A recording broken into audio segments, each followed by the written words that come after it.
How do you learn who you really are? It's not found in books. It's found on the battlefield. All right. Welcome back to the Battlefield of the Mind. This is Rick, and today I've got Carlos Henry with me, and we are going to break some rules today. We're going to talk about stuff that people aren't supposed to talk about. But first, we're going to talk about the stuff that people want to hear about. Like, who the heck is Carlos Henry? That's what people want. Everybody, listen, I've had 7,000 emails this week on who the heck is this guy? So who is this guy? Who are you, Carlos? No, I appreciate you introducing me and stuff like that. I'm Carlos Henry. I also go by Loso 2.0. I'm the greatest motivational speaker ever. That's who I am. So I help young minority professionals, help them manifest their personal and professional goals in a quarter at a time, man. That's just me right there. I can't wait. I'm actually really excited about how motivated I'm going to be, because if you're the greatest of all time, this is going to be, there's a whole bunch of buttons I got here too. I can't wait to use, like this one right here. I'm like, all right, ready to motivate everybody? Yeah. Hit it. Motivate. Does it work? I hit a drum roll. I heard it. You didn't hear that? All right. I feel motivated. I feel motivated. Can you hear this one? All right. Anyways. It sounds like somebody, it's like somebody whistling. It's Okay. Maybe you can't hear it. I was feeling motivated though. I'm ready. Actually, I got to get off of here. Time to work out. I got some dreams to build. Carlos, you're the greatest. I'm just kidding. I appreciate it. All right. Tell us about you. You wrote a book called Winners Win. Please give people the idea, the backstory. How did this book come into fruition, and what's your message, man? Yeah, no problem. So I've always wanted to write a book. I mean, since probably I was 11 years old, so it's not too long ago for me, but I'm playing. But yeah, so when I was 11 years old, I actually did write a book. I was trying to write a novel. It was the worst thing you can ever think of, right? Like, everybody always wants to write a book, right? So I wrote it on a piece of paper. I mean, I got bored halfway through, and one like page was just me writing one letter. It was just like I was supposed to emulate like some type of bomb about to blow up or something. It was terrible. It absolutely was just terrible. So then I, was like, all right, I kept trying to revisit writing a book. But as I'm meeting people and they're just listening to my story and stuff, and they're like, yo, you need to write a book about your story, like your life. Like, my name used to be Michael, actually, to be honest with you.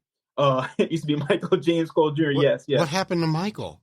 So, have you ever seen Maury before, like Jerry Springer? Yeah. Oh, yeah, of course. It was something like that. My mother actually told her boyfriend that I was his son, but I wasn't, and he named me right after him. Wait, was your mom on Maury?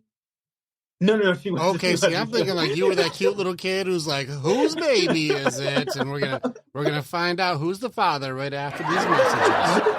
No, I wasn't on there. It's funny. I always thought about calling him because I'll watch it. I wasn't supposed to watch it because I was only like a little kid, but I would see him like, oh, maybe I should call them too. I got a story for him, but no, she actually did, and I actually met my dad when I was 7 years old. And we just went into his house because how back then everybody was just kind of doing their thing, you know what I mean? So I don't know what you mean. What do you mean? Like, I met my dad at 7 and everyone was doing their thing. What does that mean? I don't know what that means. So my dad was a Rolling Stone. Okay. I had 15 brothers and sisters and counting. So they're still coming, right? So they're around. And then my mom was doing her own thing too as well, right? So she was around messing with different, guys or whatever. She actually went to his house because she worked with my dad. And then they're looking at a picture and they're like, wait 1 second, like, you look like, that looks like, Michael. Michael, you look just like him. And he was like, a kid, it was like a picture of my dad. And then he was, wow, I really do. And then I actually went up getting a, DNA test and everything, got off from school, swapped, and they got to change my name. My mom changed my name to her dad's name, who passed away. But, that was already just crazy right there, not to mention all the other stuff that I went through. Hold on. And they're just like, let me understand what the heck, like, listen, I don't know what just happened. That was so fast. I'm a 7-year-old. I just met my dad for the first time. Turns out he loves making humans. Loves it. Yeah. Or he hasn't figured out that what he's doing is making humans. It's one of the two. Yeah. He's like, wait, that's where these kids are coming from? I had no idea. So, like, maybe he's getting confused. I don't know. But you get in there and you're like, hey, wait a second. Maybe you look like this guy. And you're like, let me check. And it was some other dude. Is that right? Mm-hmm. Yep. It was my, yep. Okay. So was it the guy you met when you were 7?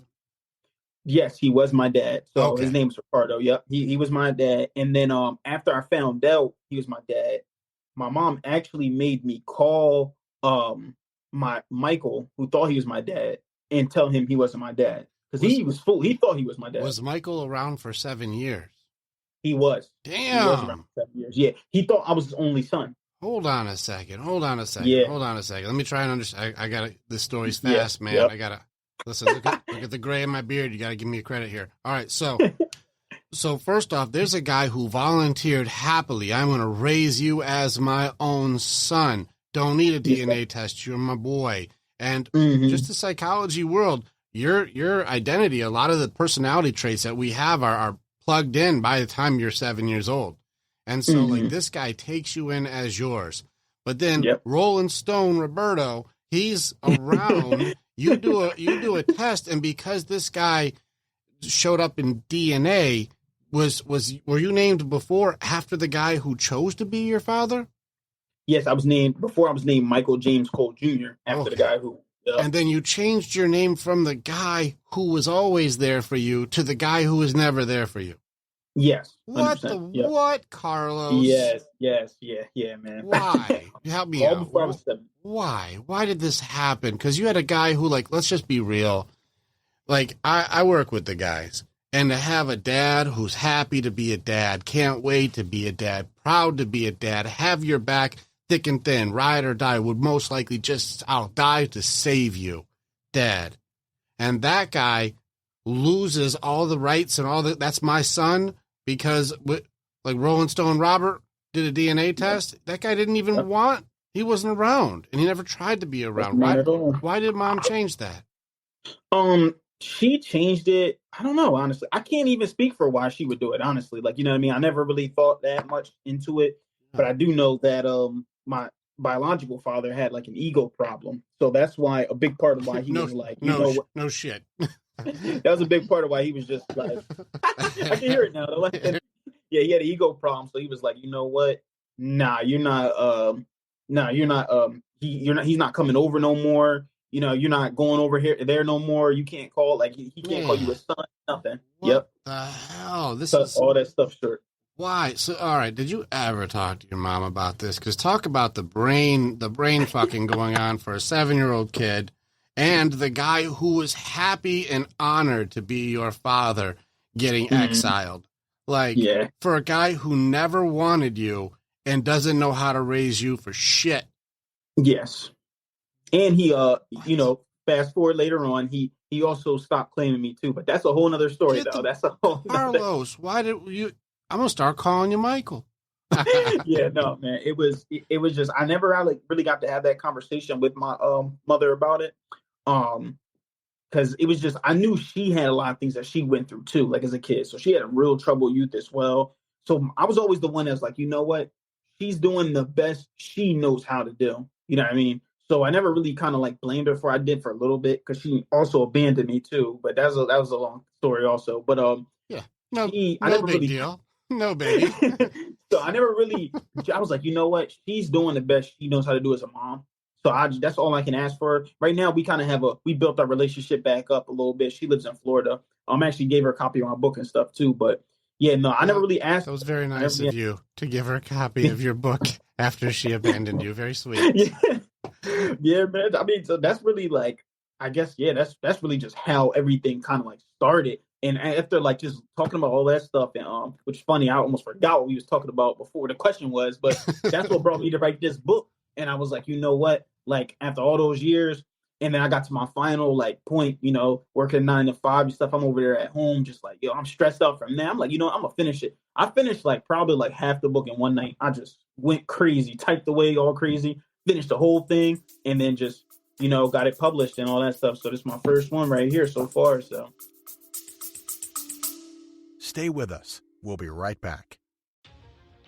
Warrior, thank you so much for being a part of the information that we have. And you're part of our story as we are a part of yours. It's very much an honor to be able to connect with each other.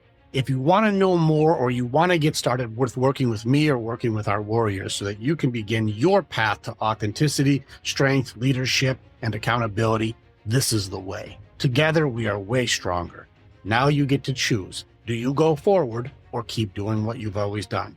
If you stay where you're at, hey, click on some of the stuff and follow what it is. We got motivational stuff. We've got podcasts. We've got more things. Just subscribe and do the stuff and we'll keep you updated. But if you want to start going in, start jumping into what our programs offer and start your journey and being the hero in your own story.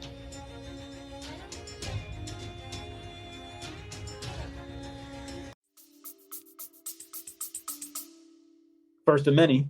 All right. First off, this story for me just is bananas to start off with. So we have so many things. I feel like this story teleports pretty quickly.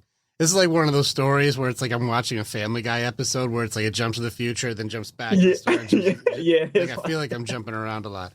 All right. First off, I want to get to the point where like that day, because like this is where I do know the philosophy behind the moment. And I write this even with my book, Everything is a Choice. There's the moment you're like, I'm doing it. Like there's a moment when things click. And I do want to get to that moment when you're like, I wrote half the book in one day. I do want that moment. So we're going to come back to that. All right, but let's talk about some of this backstory here. Let's talk about how did you get forged and fired to be the man that you are? Because I mean, like, let's talk about this. Like, where's Michael at today? Not you, Michael. Where is that Michael too? I guess. But where's the guy who raised you? What happened to him? And then if this other guy, of course, is going to have an ego issue, like, you know, because he's humping everybody in the city. Like if he's got an ego issue and then is trying to claim some sort of like territorial ownership over a 7-year-old, like, I don't know, like, what are you supposed to love him through Stockholm syndrome? Like, what's the game plan here? I don't know. So in any case, it doesn't make any sense on this. And then your mom, she's doing her best. Listen, I'm with you. We got parents that were doing their best. Nobody trained them. Nobody taught them how to do shit. But I'm wondering what happened to the guy. There's a good man out there. There's a good man out there who wanted you, loved you, raised you as his own, was proud of you. Where did that guy go? Have you been in touch? Did you reach back out? Where's this guy at? No. So the thing is, I've never, like, after that whole situation, you know, with all that stuff, I think him and my, like, biological father got into some type of argument, obviously, because like I said, he was like, no, this is like my son, you know, get away from here, this, that, and the third. He after that, I never heard from him again.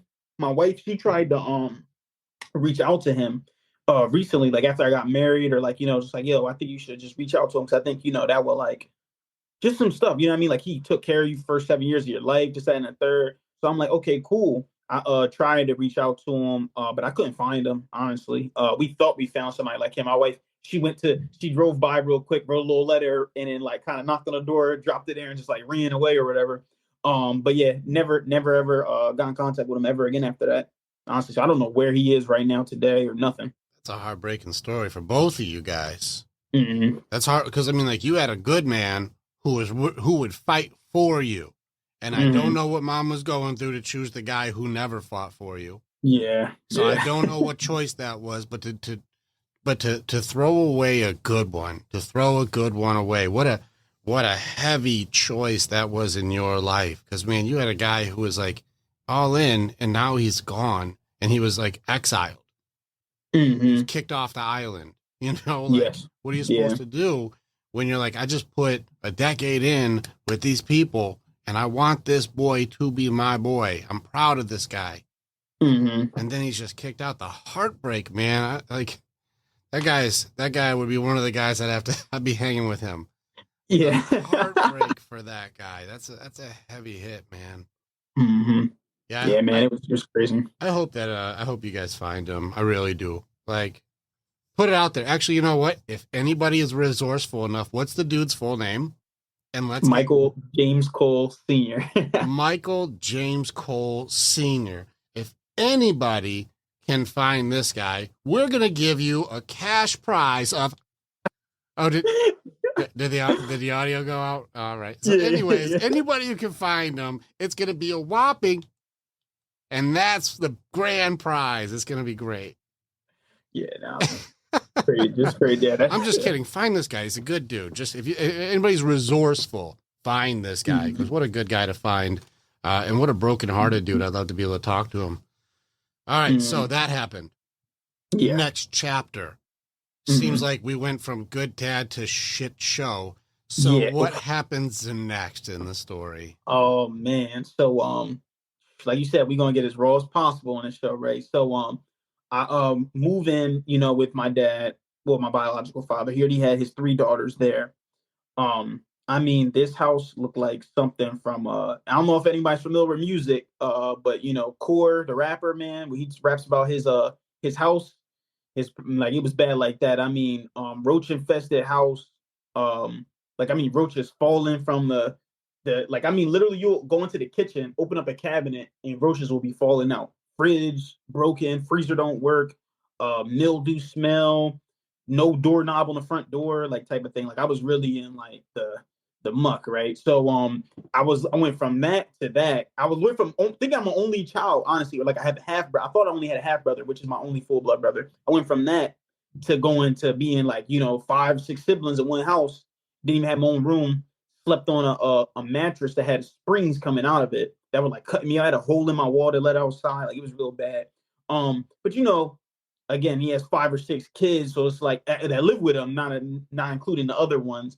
So it was like, all right, maybe he's doing the best he can. But then even stuff he would say to us too, like, yeah, no, you think you can call child services like on me? Like they'll separate you from your brother. You'll never see your brother again. Stuff like that. Well, just like manipulating me. That's a different thing, and we can get into what that is if you want to a little bit, because that's a mess. Yeah, if you want to, I can tell you what that is. But if you want to just keep going with the story, you can go ahead. Oh yeah, no, yeah, no, definitely share. But yeah, I'm telling you. So this is a lot of times this falls under a very insecure part of controlling. It looks highly narcissistic because what it does is it tries to isolate you from feeling like any support is able to help you, and that you aren't worthy of even receiving support. So don't even try.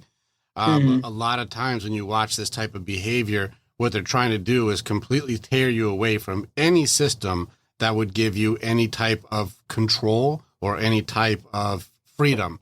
They need to control. Why do you think you had to get rid of that guy right away? He had to have you isolated, so that way whatever he's going to get from using you or whatever. And let's get real with a guy with this many kids, with that kind of house. Yeah. The tax season, please. Yeah. Right? Yeah. He couldn't wait. He just saw you as another tax, big break that's coming in. I don't care what your life is like. I don't care the story. It's just I need to get something from you. And this does fall into narcissistic behavior, which is very toxic, but it's because they are not confident enough to be able to allow you to be free. And they have to isolate you. Because if that guy was still around, he'd be like, I'll call Child Protective Services and all this guy's tough guy shit. I bet you he was a tough guy too, right? Yeah. He was the baddest. He was the toughest. Yep, Marine. Yeah. Yep. Nobody can mess. I'm the baddest. I dare them to. Nobody can mess with me. As soon as stuff didn't go his way, fell apart, right? Yeah. No, that's accurate. That really is accurate because, just even going on with the story later on, the house looks a mess, but he's driving a Mustang GT, got a Corvette. You know what I mean? He was physically abusive to my mom too as well. You know what I mean? Not letting her like, oh, you think you can do better than me type of thing, stuff like that.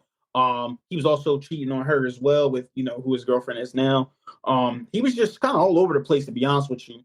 And it was like I said, it was like night and day. I was like, dang, like we couldn't get nothing. He would like take care of my sisters, be like, listen, it's because they're girls. I have to make sure that they're good. But you guys, y'all got to learn how to fend for yourself type of thing. Like, I mean, it was just crazy. So like, I was like, I had to take care of my little brother. He's like 2 years younger than me. So he looks at me almost like, oh, not like I wouldn't say father figure, but kind of like he come to me to advice. He'll come to me like, yo, this, that, and the third. Hey, where we going to eat for dinner? I'm like, listen, I'm going to figure it out. I'm going to just figure out what we could do. I may see some noodles in there, or we'll run away to like my cousin. My cousin would live there on the corner. We'll go to his house, or we'll walk like 20 minutes over like the highway and the bridge to my other cousin house just to like stack up on some food and just keep it like in my bag and stuff like that and just heat it up so that me and him had something to eat. So I always had to like look out for me and like my little brother. So yeah, that's kind of like how it went from, like I said, it went from like day, everything was good. I was spoiled. I was actually too spoiled a little bit to then I'm like, oh man, this is crazy. Like, but I'm thinking, you know what, this might be the best that there is right now. So it's like I got no choice. I was like, I gotta survive. So it's like I got no choice. Let me ask you something. This is going to take the story off a little bit, but it gets into like kind of what I do. A lot of times people have, I'm just going to throw it out there for any of you guys who are like, well, I have a psychology degree for my whatever. Listen, I'm just going to tell you, the people are calling them trauma responses, which is incorrect. It's a coping mechanism. You're just trying to survive in this state. And people do it in a few different ways. And it's very, very, very, very, very under-explained when you use fight, flight, freeze, fawn. It's very underexplained. That's why I'm writing this next book anyways. So I'm like, this is not explained as correctly as people can do it, and it goes differently. What was your survival system? What did you end up most likely shutting down just so you could get through? I would say, well, so like my sister, what I did though to like make sure, like basically you're kind of asking what did to kind of like deal with all the stuff that was going on. What was your survival system? How did you do it? Yeah, it was you know, I had to go to school every day because that's where I got my lunch at, so I got something to eat. And then I played sports. So I played basketball. I was like, I was at the gym all day. On the days off weekend, I'm outside playing basketball from like in the morning to night, staying the night at my cousin's house, wherever I could stay the night at. And then I would go to lunch. Then I'll go to school, you know, play basketball, whatever, go home, sleep. Like, all right, wake up. All right, boom. At least I know I can eat breakfast and lunch at school, at least. So that was like my thing, just staying in the gym and just working out constantly. Yeah, so like we had to avoid that place. It was, you know, this is where I know my reality here sucks. And it's kind of like it worked in your favor a little bit that, like, let's be real, old Rolling Stone Robert didn't really care as much. And so you can be gone all day and there's nobody coming to find you, which on 100%. One hand is kind of a sad story, man. That's a sad story because, like, you're a good kid and, like, no one's caring. Like, that sucks. Like, that sucks. But here you are saying, well, how do I avoid this situation to the most that I can? And this is it's a denial system. You know, it's a retreat. I'm running away. I'm not dealing with that shit. But there was no win for fight because I'm sure he would have been hyper aggressive and made sure that was a lesson to be learned, which there is no lesson there. Just sorry, Robert. Robert, I'll tell you, it's no lesson there, tough guy. So, anyways, you know, definitely was to that point there. So we did, like, before, there's been times where it was like a fight response. And even when he even said anything to him, I mean, he slammed my little brother through the bed, like right off the gate. As soon as he said anything, like, I think it was a situation where he actually washed all my sister's clothes, and we didn't have no washer or dryer because it was just like infested with like bugs and stuff. So he would go to the laundromat. He took all their laundry, washed it all the laundromat. And then my brother is like, dang, we're just like talking about it and stuff and just joking with my sisters. Like, hey, dang, that's kind of messed up. That's kind of scazy. Like, we're just playing around with them. Because that's what we did. We made a lot of jokes just to make up for everything else going on. And then he actually heard us because he was in the house. We didn't know he was in the house. He came back there like, oh, you think I'm scared? Da, da, da. And then he just like slammed them through the bed, snapping on us. You know, just being like physical with us. And that's why we was kind of showing it like, you know what? No, this is my, like, you can't complain. You don't got the right to complain. You got a roof over your head. And I mean, like, we literally had a roof. That was it. Man, and your mom was just not around for this, or what was that? Yeah. So how it was my mom was with him at first, but the thing is this, and I say this all the time, right? You know, well, he used to say, this was actually his saying. He would always say, cheetahs never lose their spots. So the time they're born to the time they never lose who they are. Really? So he was a cheater. He cheated on somebody else with my mom. My mom did the same thing. So they thought they could be in a relationship together, being as though they both left the relationship the same way. And obviously it didn't work out. Well, two disloyal people don't make a loyal relationship. Yeah. Is that what you're saying? Wait a second. Yeah. Hold on. Let me write this down. I'm a cheater. You're a cheater. But together we'll like cancel out each other's cheating and then it'll be fine. Or I don't know. What do you mean? What is it? What was the strategy? No, that's exactly what their thinking was. And obviously, so my mom, she's actually homosexual, right? So my mom's gay. She always was. Well, that complicates the whole equation. It does though. So she was like kind of like with men because it was like she felt like that was what was right rather than like what she really felt. You know what I mean? So she still was trying to be with him, and then ended up leaving him for a woman, and he was cheating on her too. So their Wait, relationship lasted. please tell me he left for a guy. No, he left for her. He left for her. Okay, yeah. I was waiting for the story to take like a super twist here. I'm like, I can see why you wrote a book. That'd have been crazy. I'm like, please tell me. Please tell me he's in the circus and he's with men. Please tell me. Nah, man, he just left her for his coworker that he was working with. So he was working where he left her for him. Which was working where? Was it like the? He worked at Wawa. He was at Wawa for 24 years. All right, help me out, man. What's a Wawa again?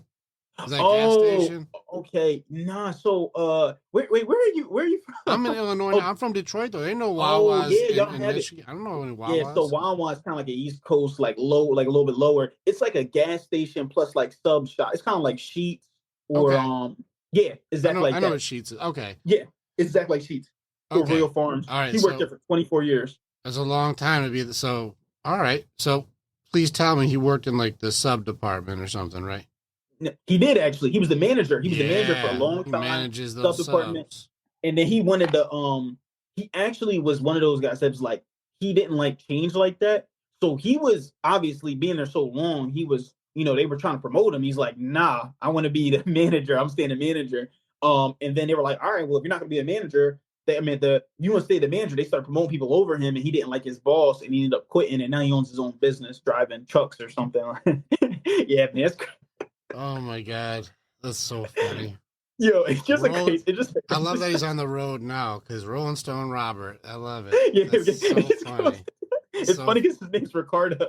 Oh, is it Ricardo? You're calling it Roberto. I was like, is that like some type of saying or something? It is now. I'm calling Ricardo Roberto from now on.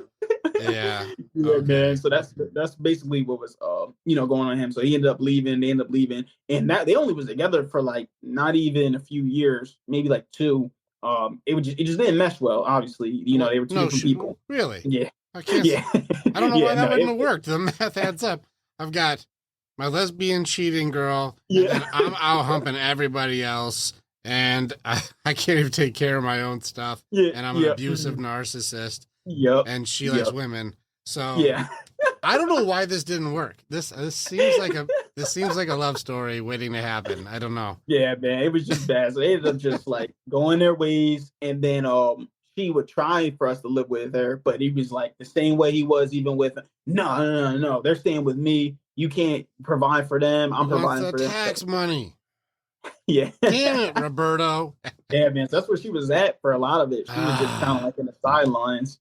Makes me sad for you, bro. I know we can make jokes of it now, and it shows either you're still in denial on it or you've come to full acceptance. It's one of the two. So like, I'm hoping the second. Yeah, I'm just cool now. But like, because it takes some people a long time to get through some of this stuff. Because let's be real. That's highly abusive to a small kid. It's a really, really toxic environment in every way. There's no support system. There's no love there. You're in a very dangerous environment. It's not safe. It's unhealthy. You have to take on a big brother, which is like, you're not fatherly, but like almost like the big brother who has to become like a father figure at a very young age. Like this is just stuff that messes people up for a really long time. And so a lot of props to you. And, we'll get into some of that if you ever want to, but man, like there's a lot of damage that gets done really quickly that people have to survive through. And it's even more tough. And I want to get into this a little too. That environment was probably not too crazy to see other people having this problems too. So like, I bet some of your friends are all coming from broken homes and issues also. Is that fair? I would say, what's actually the craziest thing is, my closest friends, I don't think any of them, none of them really came up from anything like that. They were supportive though. So that's why we still I call my brothers today, man. They would give me shoes, clothes, some of their food and stuff like that. Yeah, they always were supportive. They come from a loving home with a mother, father together type of. I mean, they obviously had their own relationship problems. So their mom kept the Michael. Yeah. Okay. Pretty much. That would have been way better. That would have been way better. Damn it, Mom. Damn it. Why do we do that? Yeah, man. So my brothers, they all come from. I'm just trying to sit here and think. Yeah, none of them, all of them have both mom and dad at home, support system. Like I said, they go through their own problems, but Sure. as far as like what mine was probably like, all right, we need to help Los type of thing. Yeah, that's awesome. I'm actually really happy to hear that. I'm glad that the environment is going that direction, or at least you found the guys who came from healthy places. Because Hmm. mindset wise, in this one, it seemed like you always had like the dreamer's point of view. You had a visionary thing going on always, and you.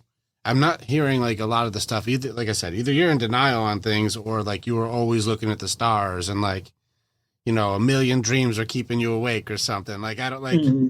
like, so, all right, I'm going to fast forward a little bit to where people want to get into like, all right, so how did you come from this rags to building the dream to, the day you were like, you know what, I'm done with this stuff. I'm changing stuff.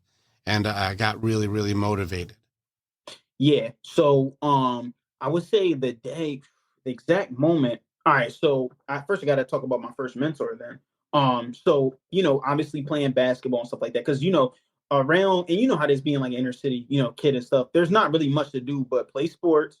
You could be into the gang life, so I tried not to do that. 'Cause my older brother's into that stuff, or you either do music or something. So there was never like another option for us. It was never own businesses or nothing like that. We were like, nah, what the heck is like, we don't even, we're just looking up to those people, like, oh, they just do their thing.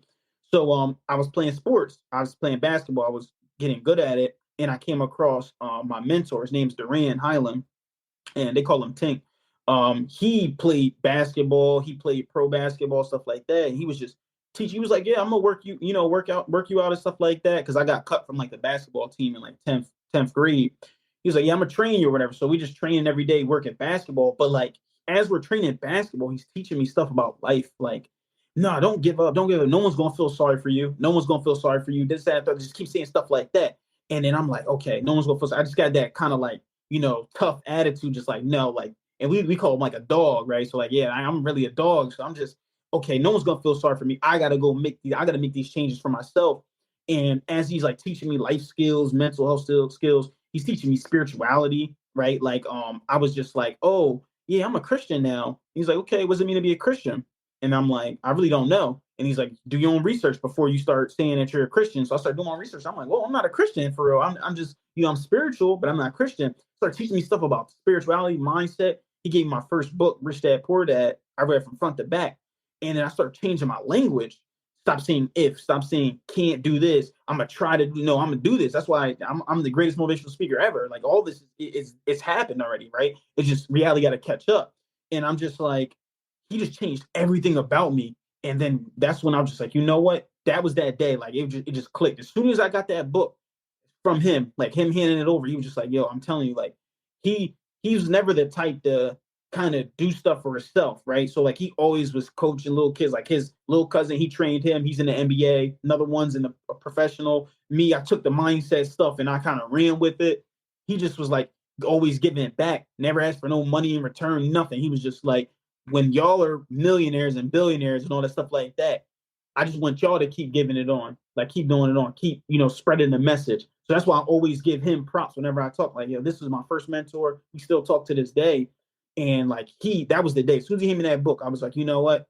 I was like, I'm telling you, I'm going to be a millionaire. I used to say I'm going to be the world's first quadrillionaire. Like I'm telling you, this is really what I'm going to do. Be a pescillionaire.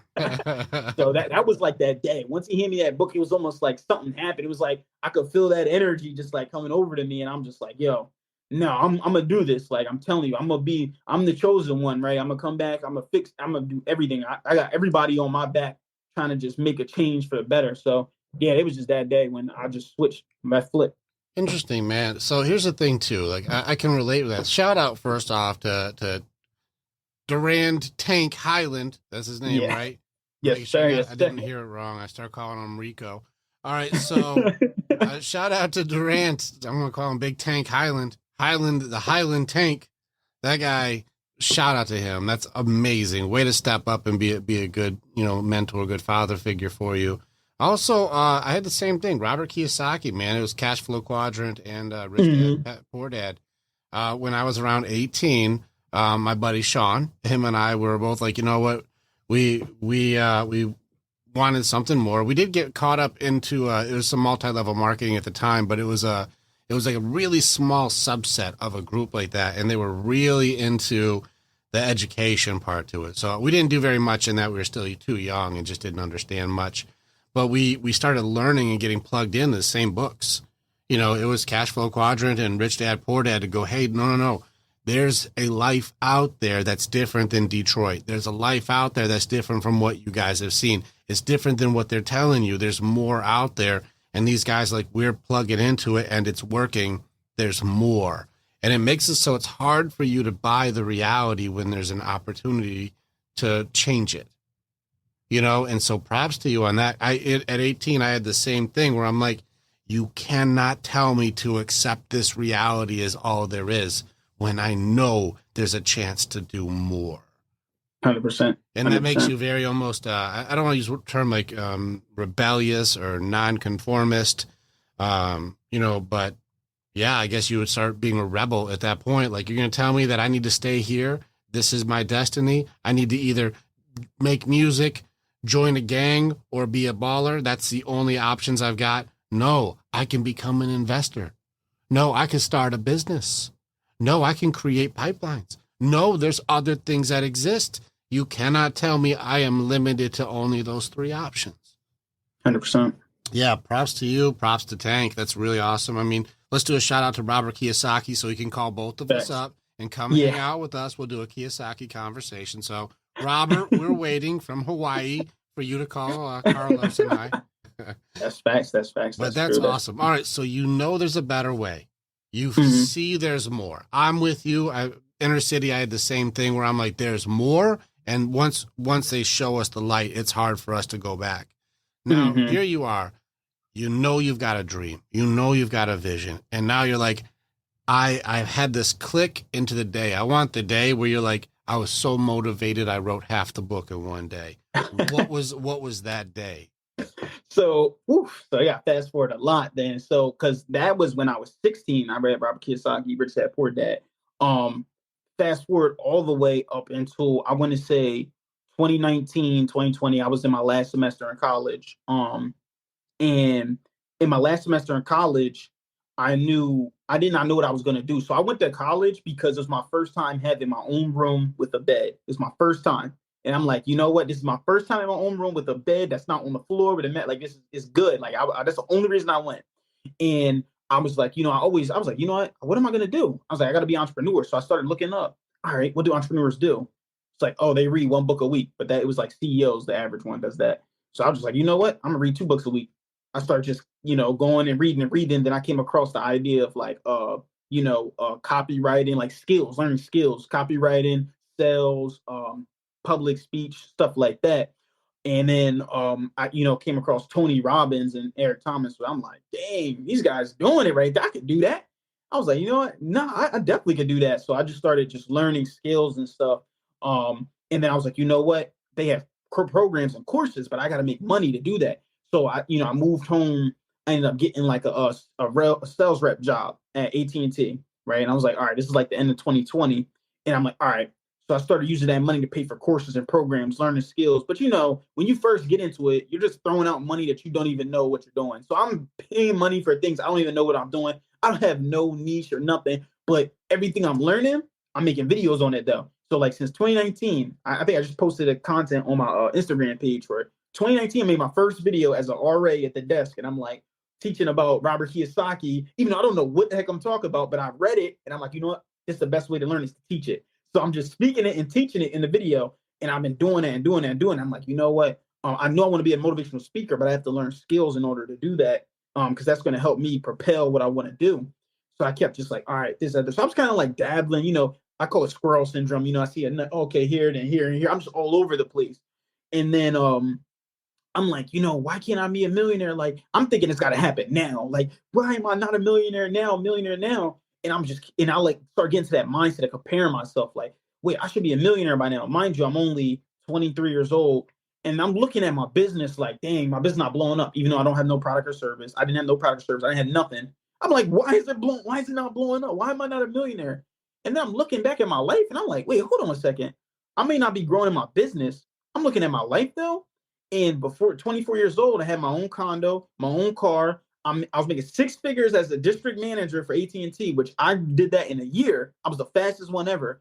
And I'm like teaching people and I'm motivating other people at my job to like sell more and more and more. And I'm running all these locations. I'm like the youngest district manager. I'm like, what? Hold on. I'm focusing on just that. There's so many different domains of life, like emotionally, physically, financially. Like I'm growing. Like, and it's like I'm so paying attention to, so focused on I need to be a millionaire from my business, like specifically from my business, that I'm not noticing that like I'm making the money. I'm making good money to be 24 years old. You know what I mean? It was just like, what is going on with me?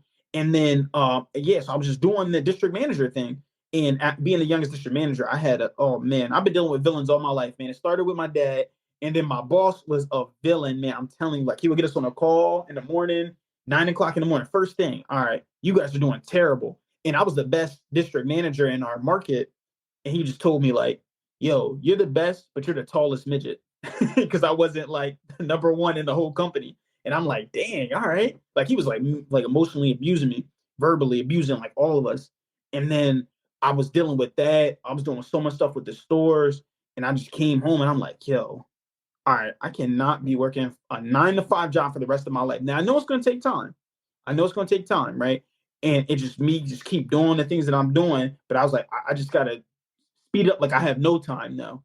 And I just finished the whole book in one night. Like I'm just like typing away, middle of the night, like stressed out. I'm on the floor typing all crazy. My wife is like sleeping. I'm like not trying to wake her up. I'm just going typing away crazy. Finished the whole book. Took that money I made from district manager. Okay, boom. Pushed this on my ear. Published this book. I need to get this message out. This is just the beginning for me. And that's what pushed me over the edge to like finish my book. Just that much mental stress. Dude, we're going to have to hang more. My story for my book too, I was working at Verizon of all things. And I had one of those things. where I was doing good. Like I said, I was making good money. I was doing okay. But I had one of those things where I actually was number one in the entire company, 22,000 employees that do that job competing. And I hit number one in this big competition that was supposed to fly me to California and this big event and all that stuff. And there was some technicality on something that I couldn't control. Like it was supposed to be like how many people came in from other businesses to switch services. And I'm like, I can't control that. I can only control what I sell when I'm here. Can't control that they came from another service or not. I can't control that. And because of that one technicality that somebody brought up, even though I was by far not even close number one in this competition, they're like, yeah, we're just going to give your spot to the third place person and we're not going to, you're out. And I was like, you know what, man? Like this was like, I was number one in 22,000 people and I smoked them. It wasn't close. It was like that guy smoked them. And because of a technicality that wasn't actually important for the competition, they're like, yeah, well, you lose. And I was like, you know what? I told my bosses too. I'm like, I'm taking the day off. I'm not asking. I'm letting you know I'm taking the day off. And I was pissed. And I called up Oren at the time. He's a PhD and he's a guy I grew up with. He was a good friend growing up. And I was so pissed. I'm like, we're doing this book. I'm going to write most of this. I'm going to run it by you. You check it out. And he's like, okay, cool. And like, I was like, probably add a few pages to it and like co-author with me because I was with you. At that point, I was still like, I'm working at Verizon. You're working at AT&T. We got nothing. Right. So I'm like, I'm going to try and see if I can like ride in with you and put a PhD on the cover. Like that'll make a difference. Just so you know, It doesn't. So like, in any case, I didn't know that though. So I'm like, maybe that'll give some more credibility to what this is. So I write like 95% of this book and he comes back. He's like, it's still good, dude. Like, I don't think we really have to add me to it. I'm like, give me the PhD on the cover. Put 10 pages in there. He's like, fine, I'll write some stuff in there. So he put some good stuff in there. He had some good parts. And so we get this thing published out, same thing, but it came from that like this fuck this mentality. Even though it was good, like I was still making over 80K a year. Like we're still good, and just so you know, that's still top 5% on the planet. Like, that's still good. You're still doing well. And you and I both came home pissed, so angry that I am going to make something to make it happen. Like, so I can highly relate. There's so many things in your story. There's a few things. I also have 15 brothers and sisters. Yep. I also had the same thing with the book. I also had the same thing. Like we had not a good upbringing, like very, very low income, not a great situation, lots of siblings. We get it. Siblings that are like, which mom made that one? Like, I got you. I got you. And so we have that. And so I'm with you, the 15 siblings, Robert Kiyosaki around 18. We've got the fuck you boss, and I'm about to go and make my own business and write a book right now. So I'm right there with you. The only thing I can say is really tough for me to connect with is I still don't know what scazy means. Oh, skates. It means like you know what shiesty means? All right, so shiesty, I would probably put like under being like a crook, like he's trying to be like I'm gonna be doing sneaky stuff. Shiesty seems yeah. like, So scazy's kind of like that. It's like you're kind of being sneaky, but you know what you're doing is messed up, but you're gonna do it anyway. It's like I don't care. oh, okay, so you know it's wrong, but you do it anyways. Yeah, All right, yeah. Like you want to know what the psychology term is for that? It's called cognitive dissonance.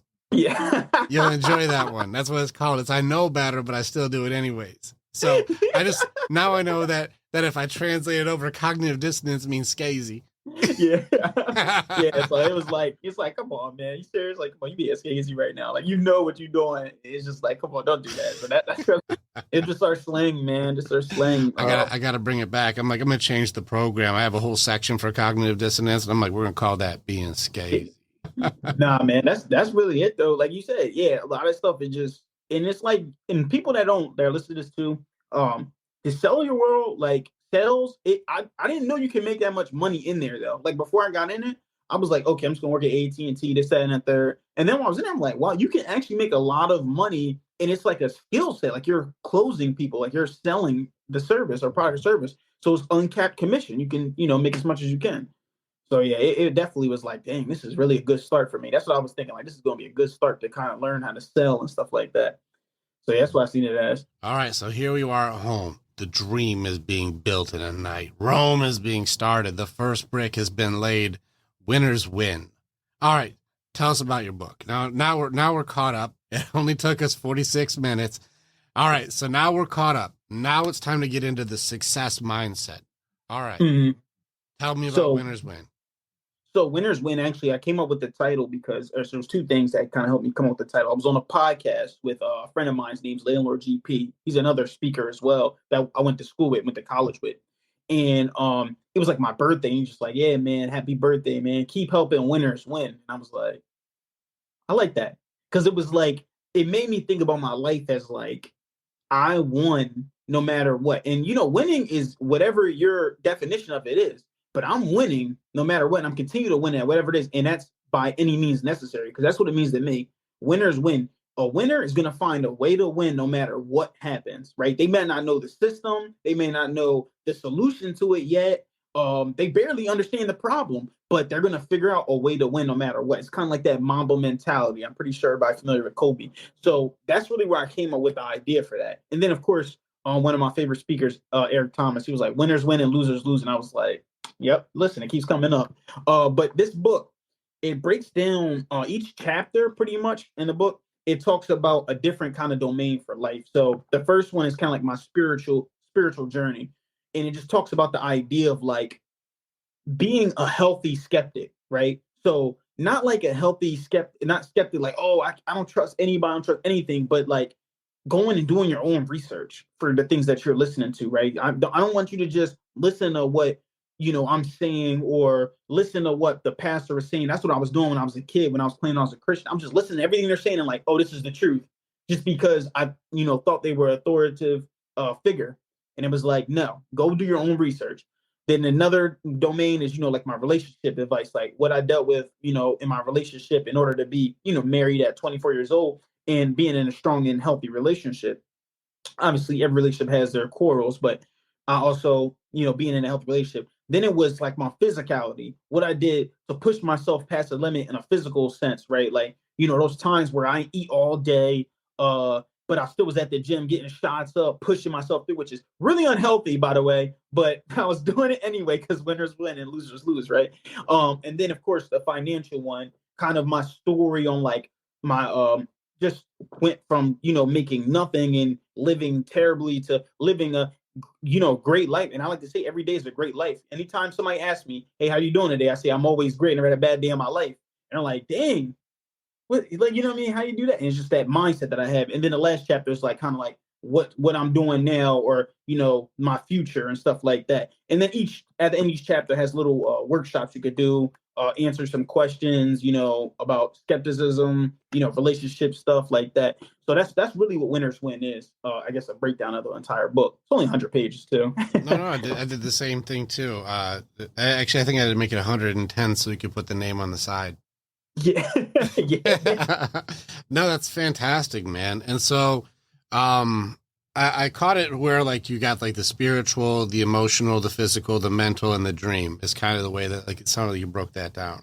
Mm-hmm. Yes. And that's well done, man. Because even like I write about the different warrior types inside of us, and it started off with this way where I'm like, what type of warrior are you, Carlos? Are you mental side? Are you physical side? What type of warrior? And we would call them, Spartans and paladins and Jedis, and you got your strategists. What type of warrior are you? And each are powerful.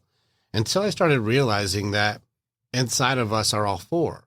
Now we may be dominant as physical, or you may be dominant as mental, you may be dominant emotional, or you may be dominant spiritual, and like we're different types. But we have all four, because you can't say the biggest, strongest guy doesn't have a heart and he doesn't have a soul. So you can't say you don't have one of those, even though a lot of us have to repress that and close that off, especially with modern stuff, especially stuff you went through, I went through, and a lot of guys go through.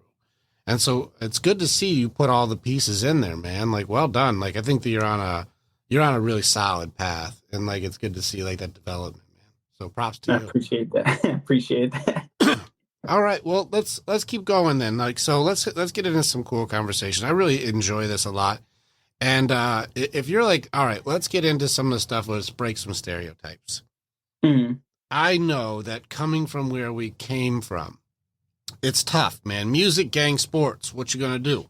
And it's tough to break the environment when they feel like you're dealt a bad hand. And in some cases, people are dealt a really bad hand.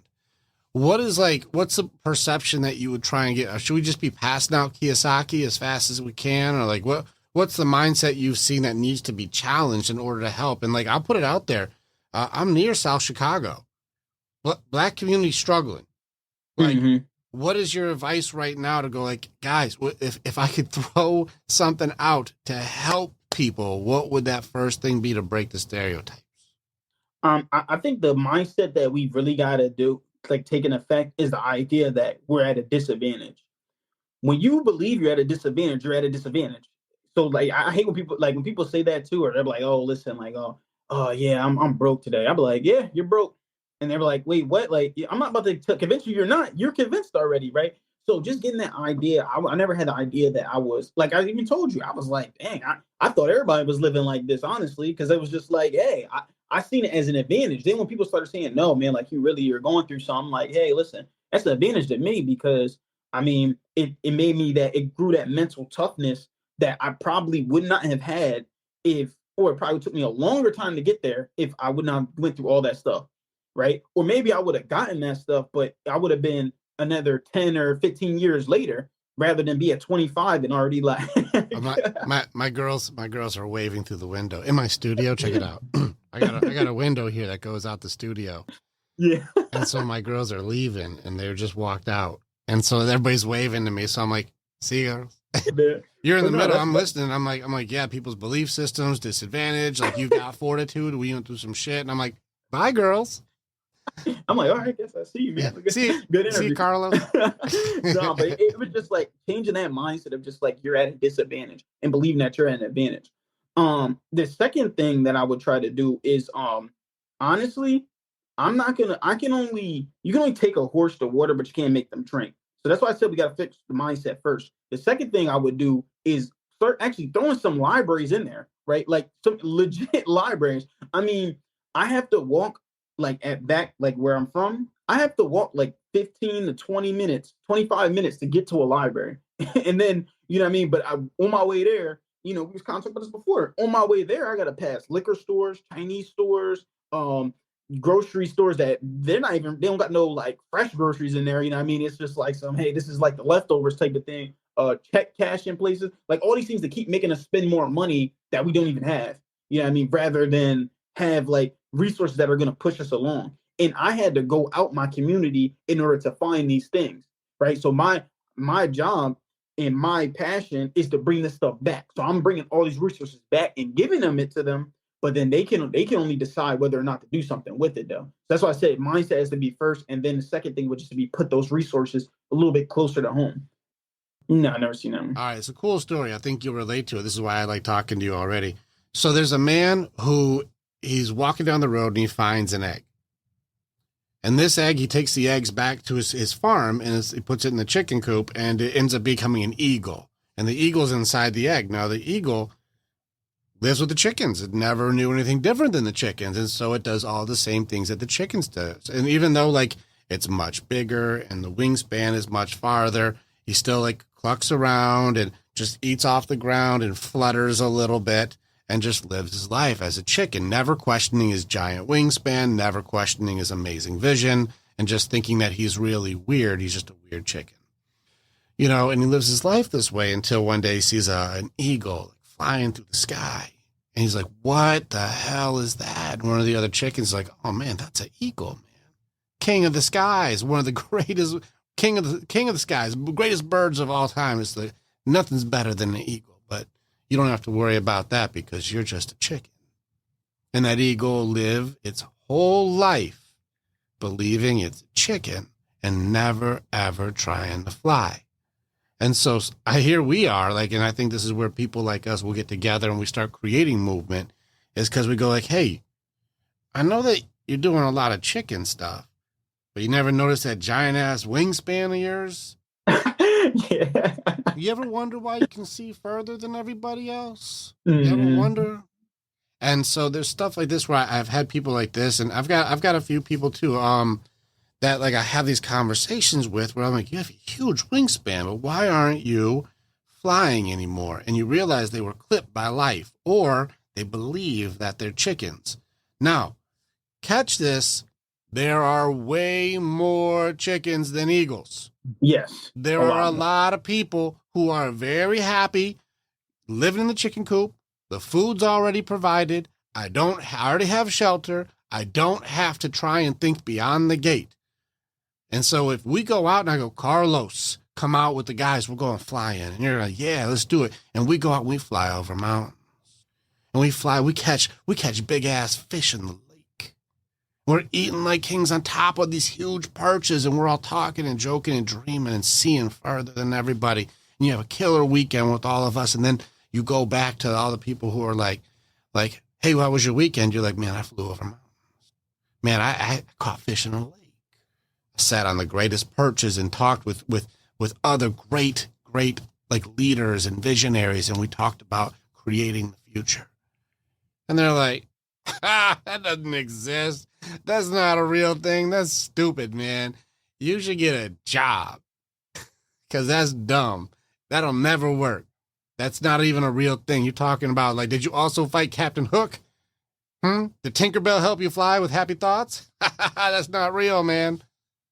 And so it's a really interesting thing when you're listening to people who will kill the dreams and clip the wings of eagles or flying birds, because not everybody's an eagle, but you still are built to fly. And when you start flying, the people that you grew up with are going to really struggle to connect with it. It's even tougher when some people have that chicken mentality and they wish they could fly, but they just don't believe in themselves. Some really tough things out there. So this is why it's cool to be able to have those conversations where I'm like, look at you, man. You're like, I know it's dangerous, but I'm about to get up this tree and I'm going to jump off of it and I'm going to fly. And they're like, you're going to die. They're like, I don't believe it. I believe I can fly. Mm-hmm. You know, and then you seal that shit. I believe I can fly. You just go for it, right? Can we even sing that? Can we even sing that now? I think if I sing it, that soundtrack is fine because they're like, that wasn't even in the right key, so you're good. It wasn't even close, so you're okay. Is that R. Kelly? That's R. Kelly. It's not even C. Yeah, it is. That's R. Kelly. It was like, yeah. What was R. Kelly? What was that? What was Seal? So I can remember something to help me out. Help me out. What, R. Kelly? No, Seal. He had that one big hit. Nothing. I think the big hit was Heidi Klum. That's his wife. Oh, that is. Oh, But where's that? Anyways, probably have to work on that one. Anyways, man, it's kind of cool just to see another eagle flying, and it's kind of cool too to be able to have people who didn't know that there was a possibility to fly. And you can go out there and you'll see when you're going through the streets in those areas, a lot of people really are happy, or they just don't believe in anything beyond the hood. They don't, you know, and it's tough too. It's even more difficult. I had a good friend of mine. I don't know if you know who Ludacris is, but he used to tour with Superset Ted used to tour with him back in like early 2000s, 90s. This is that era. And he was like touring with them. He had this huge thing doing stadiums, rapping everywhere. He was in the music side. He chose music and he made it. Top of the mountain, sitting on Olympus, hanging out with the other gods. It's awesome. And he's like, I got this. Ends up making a couple bad decisions, as one does when they have no idea about the industry. Ends up losing everything. And talk about Icarus, man. Flew too close to the sun. Boom, crashes. And like not just, this is like the beginning of God of War 3, where it's not just hits the ground, but falls into the river Styx, loses everything. And so I end up, I'm living in Rockford at the time, and he's just in the building. He's like he's one of the few guys in there you see he's got tattoos all over his face and stuff. And most people are highly intimidated. They're like, I'm not talking to a tattoo guy. Like, he's scary. And I talk to him all the time. And I'm like, let me hear your story. And I started realizing once I heard, I'm like, dude, you're an eagle, bro. You're not a chicken. What's up with you? Why are you here? And he's like, man, everything got taken. He's like, now I work at I think he works at like a factory now and he's doing all this stuff. He's like, I stopped making music, stopped believing in myself, you know, I clipped my own wings. He's like, I lost everything. And when you're at the top and then you hit the bottom, he's like, man, that loss, he's like, I lost everything. And so him and I would just talk. And like, he even credit, he's making albums again and he's so talented. Like he was touring at the top. It's not, he's not good at it. He's amazing.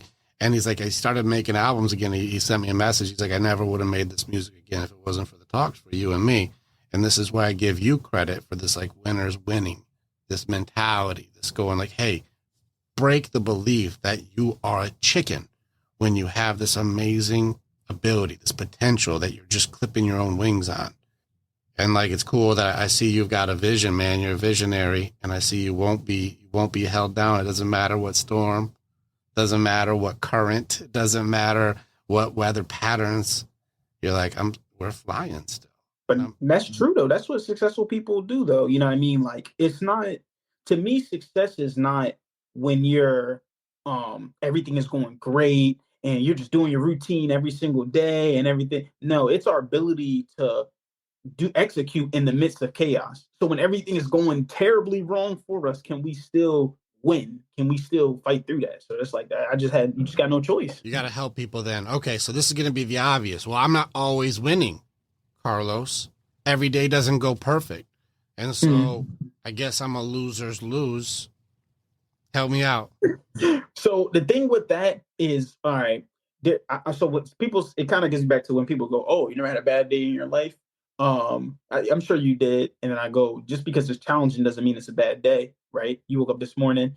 It's when you got to go back and start to look at gratitude.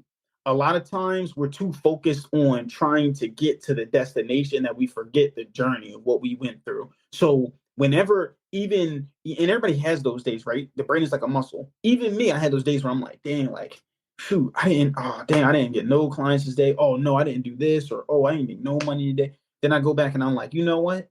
I get to say I didn't make any money today while I'm sitting on my couch watching my, 65, 70-inch TV. And it's like, I mean, you got to look and be like, yo, I'm grateful for this. Like, I'm grateful to be at this part. So that's why I always go back to that, because you're going to feel that way, especially for people like us that are overachievers. We're always thinking like, yo, we need to do this, we need to do that, we need to do, what I mean? We should be there right now. We're always going to feel that thing like we didn't achieve everything that we should. So that's why it's always good to be like, hold on, take a little reset, and just show gratitude. And sometimes you need help. Like sometimes it's like, dang, I'll tell myself that, and I still may feel in the strut. And then my wife will be like, yo, listen, just sit back, really think about this. Like, yo, look what you've done. No, you're doing a great job. Like, I'm not just saying this just because, you're my husband, because she tells me how it is all the time. She's not gonna I'm just telling you just because it is. No, I'm telling you this because you really are, like, you know what I mean? You're ahead. You're way far ahead. And this is only the beginning for you. You know what I mean? So that's why you just got to sit back and just think about being grateful for everything that you've already achieved. That's fantastic. Props to your wife too, man. Be that supportive. It's tough, I man. appreciate it. A lot of people who do not have a good support system. They'll be like, "You still doing that thing?" There's days that my girl will be like, "How long is this podcast gonna last?" I'll be like, "As long as it lasts, baby. I don't know." She's like, oh. that's every girl though. You know what I mean? Sometimes they be doing that. Sometimes she be like, "Are you doing another podcast again?" All right, It's the fifth one today. I'm like, I know, I'm exhausted. You see that dream, you see that goal that you already achieved. Reality just got to catch up. That's all. And I like the gratitude thing, man. I like that you're like, you have to be grateful for where you're at. And it's hard for people to do that. And that's why I say the losers lose mentality. It makes it really difficult for people to go into gratitude. And I'll give an example too. What about when people get into the idea of manifestation?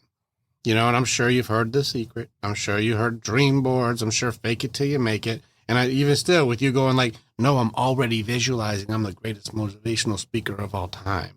I'm putting that out in the universe. Call it prayer, call it what you will. Well, if you got a losers lose mentality, it makes it really difficult. And so I get into, well, that's how you manifest. And I go to prayer. I don't, even when I teach manifestation stuff, I don't care if you use law of attraction, law of vibration, mantras, yoga. I don't care. Pick a thing. Do whatever you want. Make a dream board, write it down, journal it, pick a thing. God made them all. I don't care which one you pick. They're all his. So call it energy, call it whatever. It's all good. Mm-hmm. Cool. Yeah, no, that's needed. That manifestation. Now this gets into how prayer works, though. This gets into how it really works. If I'm trying to manifest more money, should I just be checking my account for deposits? Well, that's not how that works. No. If I want more wisdom, do I just wake up and I'm like, I now know more? No. If I'm seeking understanding, will all things just start making sense to me? Nah. This is where people don't understand is that it's not losers lose, it's losers learn. And this is where it changes the whole thing around and the whole mentality of whenever I fuck around and I pray for wisdom, I start losing quick. My business starts having like things start going really wrong. We start losing money. Things start getting weird. Life starts coming real fast. I'm like, what the fuck? I prayed for wisdom. He's like, yeah, look at all the things that are going wrong. This teaches you with triple experience. You learn 3 times faster when things go wrong than when you actually are winning, which means when you're losing, you're learning. So if you're losing, are you really? Or are you still winning and you just called it something different? This is where you only lose when you give up. That's the only time you lose. It's the only time you fail is when you like, all right, I'm done. Because to be honest, at a certain point, success is just about stamina, right? Like, are you gonna keep losing and having these mistakes and learn from these mistakes and keep adjusting, or are you just gonna be like, you know what, hey, that's not for me. I'm gonna work a 9 to 5 for the rest of my life. I mean, hey, if that's what your thing is, that's cool. But there's some other area of your life that you want to grow in too. So you're not gonna grow up on that area. So that's why it's just a matter of when you give up, that's when it's over. So I feel like we should change it for Eric Thomas. I feel like we should change it. It's winners win and losers quit. Losers quit. Oh, I like that. I just trademarked that, right? I'm trademarking that right now, Eric Thomas. And done. So money spent, money well spent, just trademarked it. All right, so that's a whole legal process, by the way. If you ever trademark stuff, it's a nightmare. I hated it. All right, so in any case, I think it's a good point. I have some people too. A friend of mine, he's got a 9-figure business, works with a lot of big names. He's out in California and started from nothing. Filipino guy, lived in the Philippines, and like their family was like a whole bunch of families. in one place with one dirty bucket of water, and that's all everybody had. No running water, no toilet, none of that stuff. He's like, that's where I grew up, and now he has a 9-figure business, multimillionaire. Came from nothing, built it all the way up.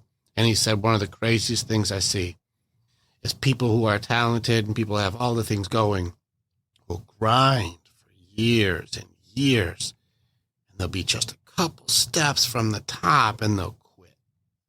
And he's like, man, you were right there. A few more steps, you would have seen the top. You would have hit the horizon. You would have had the dream. But then they quit and they turn around and they walk back down the mountain. All they remember is the grind. They never knew what it was to hit the top. And is that part of like where you're like, don't quit?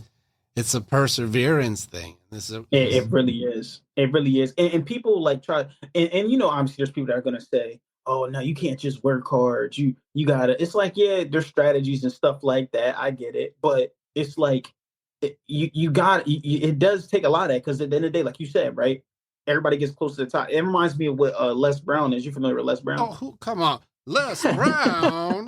Yeah, I know Les Brown. He said the richest, like, what is the richest, like, place? And I was just sitting there thinking, like, okay, cool. And he just like, it's the graveyard, because everybody dies with their dreams. And I was like, oh my gosh, that's a gem right there, right? Like, I'm just like, it's true though. Like, they get so close, and then it's just like, no, I give up. And then it's just, you know, agree to be mediocre for the rest of their lives. And then they end up dying. And it was like, all you had to show was the journey rather than what you, like, at the end of the day, this work has to pay off for something. Like, you want what's at the end of the tunnel. Mm-hmm. No, you can't give up through. You're right, man. And I got two things. Like, first off, it's the perseverance part where people do give up so quickly. But also, can I be real with you, Carlos? Let's be real. Tell me. I'll ask your wife. I'll ask her. After you just listen to a healthy dose of Les Brown, tell me you're not walking around the house talking different. Yeah. Who put the dishes in the dishwasher this way? Like, you tell me you're not talking different in the house. You're messing with my dreams. Like, no, she actually gets annoyed a little bit by it. So it was like, whenever something, she's like, dang, everything motivates you. I swear, we could be driving through Philly and just be looking at all the, you know, Section 8 housing. I'm like, you know what? I'm gonna buy housing and make them their own. She's like, what are you talking about? And I'm like, she's like, how is that motivating you? And I'm like, everything motivates me, like everything. I think it's beautiful. It's an eyesight, man. It's a sight. I'm gonna give it another. I didn't realize how many shout outs I give in these conversations, but Chris Brady, I remember one time he's a speaker, and this was a long time ago, and I remember one time he was explaining it to us because he was very successful. And he's like, let me just tell you the difference between somebody who's like either highly successful or a millionaire mentality. Let me tell you the difference from a millionaire and like guys who they can't make it. Let me just tell you the difference. He's like, it's not that they have more arms. It's not that they have more legs. It's not more ears, more eyes, more mouths. There's no advantage physically. It's just when they both see something, one person sees problems, the other one sees opportunity. You know, and so it'd be like something where like the toothpaste cap, something as simple as that. We're like, oh, where the fuck did my girl put the toothpaste cap? I feel like my Les Brown is still there. Where is the toothpaste cap?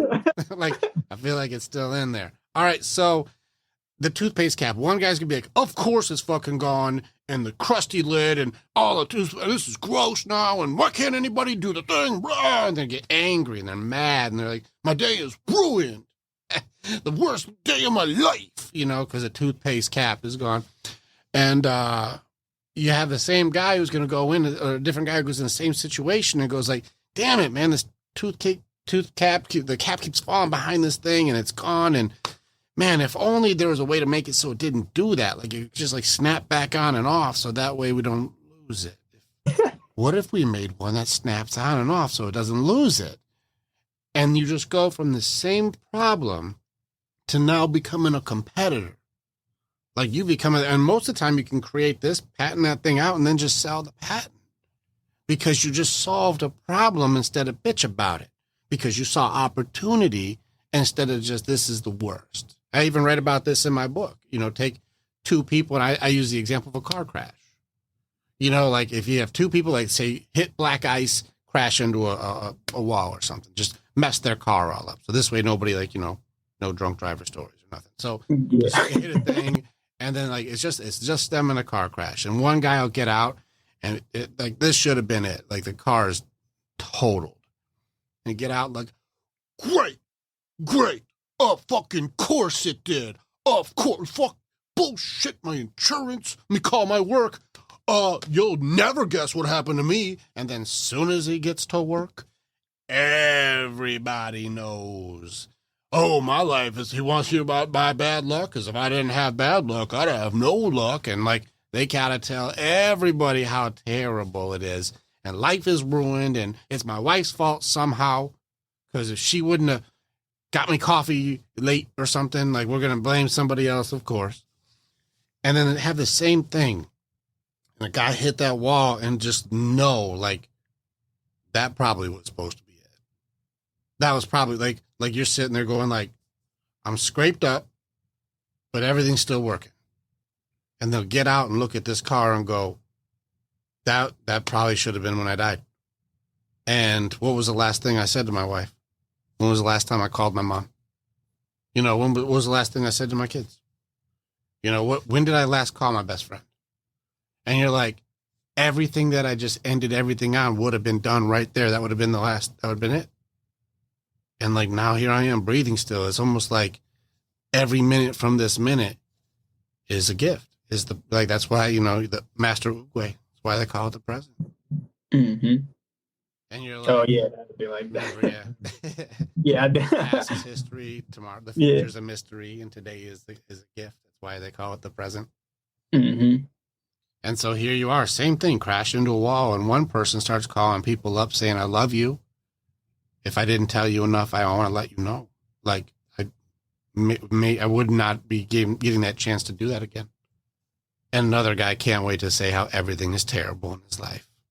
One guy's finding opportunity to find more love and open up and connect with people in a different way. And the other person can't wait to share misfortune and hate and hurt and anger, blame everybody for his problems. Same situation. Now, I know you don't relate to any of that. You don't see opportunities and everything. I know that. I am super positive, though. I ain't gonna lie. It's funny that you said that about the car accident, because I think it was literally Monday I got in a car accident, and it's a similar thing. Like I got in a car accident, and then I just pulled over on the side of the road, and I was like, dang, I mean, that I got only with a scratch on the car. That's amazing. And I just went to work. I'm just like, listen, I put my team, we got on a call. I was like, yo, everybody just smile on the call right now. Like, yo, they're like, what the? I'm like, yo, everybody just smile. Like, you know what I mean? Because I felt like I needed a message to motivate my team to not complain about, you know, because they were complaining about some bonuses or something. I'm like, hey, listen, remember where you were last year, yo. Wait, are we complaining about bonuses? You're getting a bonus, and you're mad about a bonus. Yep, it's not the way I want. I'm like, listen, everybody just smile right now, right? And then they were smiling and they were like laughing and stuff. And I'm like, it's kind of hard to be mad when you're smiling, right? Because when you change your physiology, you're going to change your state.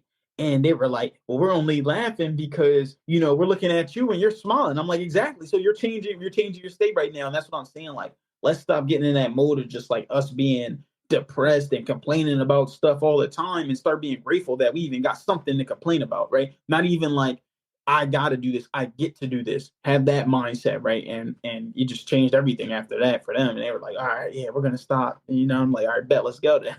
Yeah, that's good job, dude. Well done on that one. That's really good, man. Good job.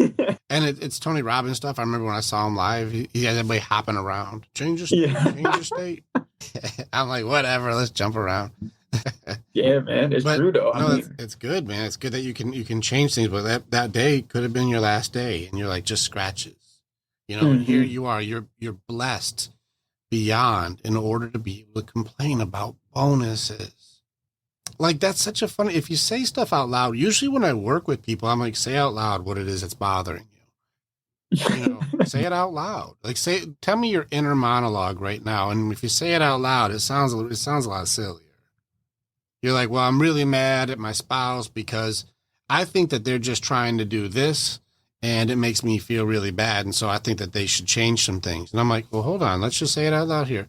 You just made up something that you think that they're thinking, and you expect them now to change who they are to accommodate for some stuff that you made up. And now they have to be who when they're not even that to begin with? Let me just make sure we're talking about the same thing here. Well, I guess I'm trying to get them to change in this from something that they're actually not in the first place. I'm like, interesting. So I think you just got your wish. You're welcome. That's true, though. It really is, though. they listen. They just. I think this. I feel like. Hold on. What actually happened, though? Yeah, is that real, or is it just something that you assumed and then you called it a fact? It's pretty interesting what we do in our brains. Our brains are beautiful, man. So it's that's why it's the battlefield of the mind. The stuff we do up here is amazing. All right, so what is some of the give me something that you're really proud of. Oh, actually, you know what? I'm going to get to that in a second because I do want to have that one, what you're proud of. But I do want to get into something that we got into. Hustle mentality, hustle culture. 26 hours a day. Be on those messages. You sleep when you're dead. Help me out. What do you think about hustle culture? I believe hustle culture is going to lead to burnout, right? It should be taken in moderation. I still get my 8 hours of sleep, just like these other, gurus that you're listening to that's telling you to sleep 3 hours. They're still getting their 8 hours of sleep, right? So you still want to make sure that you get a good night's sleep, because if I don't get a good night's sleep, my brain can't even function the way that it wants to, anyway in the morning. So that's for starters. Honestly, I always make sure I have a good balance with everything, right? So, I know I make sure that, like, in my actual sister-in-law likes to say I have like an old soul, which is funny because she's like a social media influencer. And she's like, yeah, you want to make sure you keep your apps on your phone and stuff. Because even me, I would just not even have none of my apps on my phone, everything just on a computer. And I'm like, listen, I'm going to message all these people back when I get home, right? Like after I wind down, after I get done my day, after I get done reading my books or whatever. But yeah, no, you want to have that kind of like moderation. I still go out with my friends on the weekends sometimes. And then I don't got to go every day on the weekend. I might go one night on the weekend, may go hang out with my guys, spend the rest of the week just, with my wife working, then, working on my business, doing whatever. So I try to keep a good balance. I actually call it, if Wiz Khalifa's song, work hard, play hard. I'd be like, yeah, I work hard, but I'm also playing hard too, because I got to enjoy the fruits of my, labor, the things that I'm doing, right? I know I'm building something that's going to be bigger, right? But I still, at the same time, I also want to make sure that I'm enjoying life right now, so that I don't got to wait until I'm there to do it. Because then when I get there, I'm going to still think, oh, I got to get to the next level before I start enjoying anything. So I don't really believe in like that culture of just like 24/7, got to be locked in. I believe you should set aside some time in the day. And I think of it like this, kind of like a bank, right? Like when you make your money, when you get paid, they say, first pay yourself first, right? That was Richest Man in Babylon. Pay yourself first 10%, then, do the other percentage or whatever. It's the same thing with your day, right? For my business, things that's me, I pay myself first. So the first thing I do in the morning is I get up and work on my business first hour, before I give it to my wife, before I give it to my job, before I give it to my friends, sibling. First hour of the day is just about me. What, me, whether that's studying the Bible, recording some videos for my podcast, my content or whatever, doing whatever. Just my first hour is to me. Then I do the rest of the stuff throughout the day. And then, if I have time throughout the day, I'll message some people and stuff. But I know at the very least, if nothing else happens for the rest of the day, I gave myself that hour at the beginning of the day. So just that 1 hour, right, at the beginning of the day is really enough. If you've 4-hour work week, right? That 1 hour, just do that 1 hour. Really, honestly, you're already way further ahead than most people, because most people are not even using that for that 1 hour. Like you said, a lot of people are chickens. Well, so true. Yeah. It's a tough game, though. I'll tell you right now, because look at the influences. Because listen, I give credit where it's due. You got your Gary Vaynerchuk's and people who are highly successful, your Grant Cardones and these guys who have success, but their styles it's unduplicatable. They're like, yes, you can just hustle it through. And I'm like, the fuck you can. No, you can't. You can't do that. Then you got the 4-hour work week. And so I'm like, should I be working 29 hours a day, or should I be doing 4 hours a week? And then how come everybody's a millionaire but me? I'm working all day. I'm not sleeping. I'm doing all the grind and I'm messaging everybody. I'm making all this content, but it's not blowing up at all. But then also I'm supposed to do what, 4 hours and be able to make a cajillion dollars? Like, where's it all come? When does it come true? And what type of crash comes from this hustle to non-hustle culture to make it so people's dreams just seem stupid, or people are trying to sell themselves? And let's look at the doubt curses from that. You ever run into it when you're making stuff and nobody's buying? Yeah, everybody does. Right. I mean, well, they're doing it backwards too, right? It's like you gotta make sure you're making something that they will, like, they tell you what they want you to sell. But it's tough because people are, I'm selling me. And that's also when they say build the program when people tell you what they want.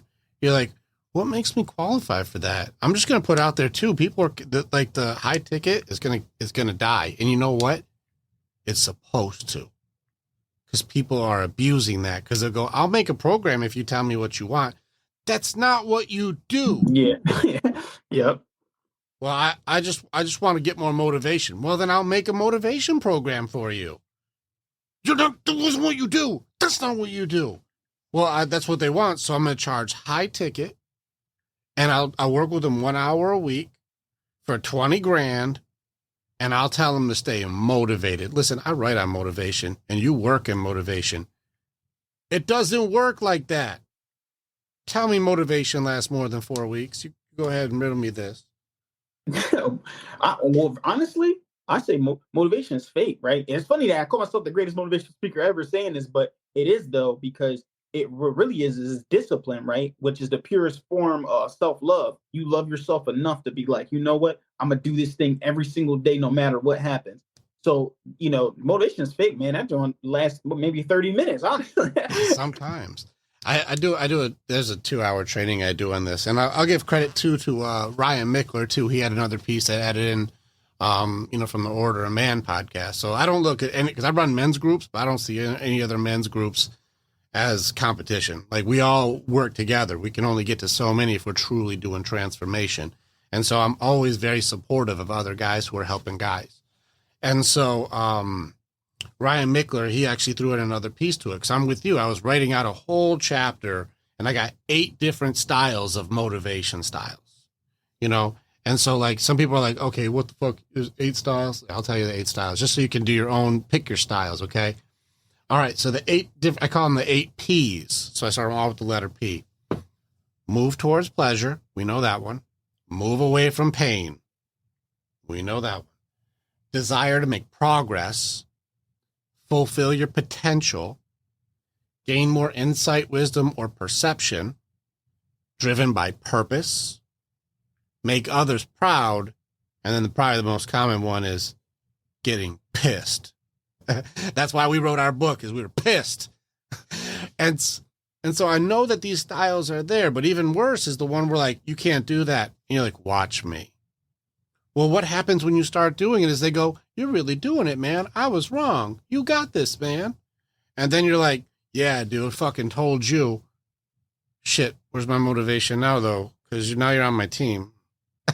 If it's like, fuck you, dad, and then, like, you get it done, and he's like, you're doing a great job, son. I'm really proud of you. You're like, yeah, fuck yeah, you are. Ah, shit, I got no gas in this tank anymore. Damn it. No. Winners win. I just made myself lose by winning. Damn it.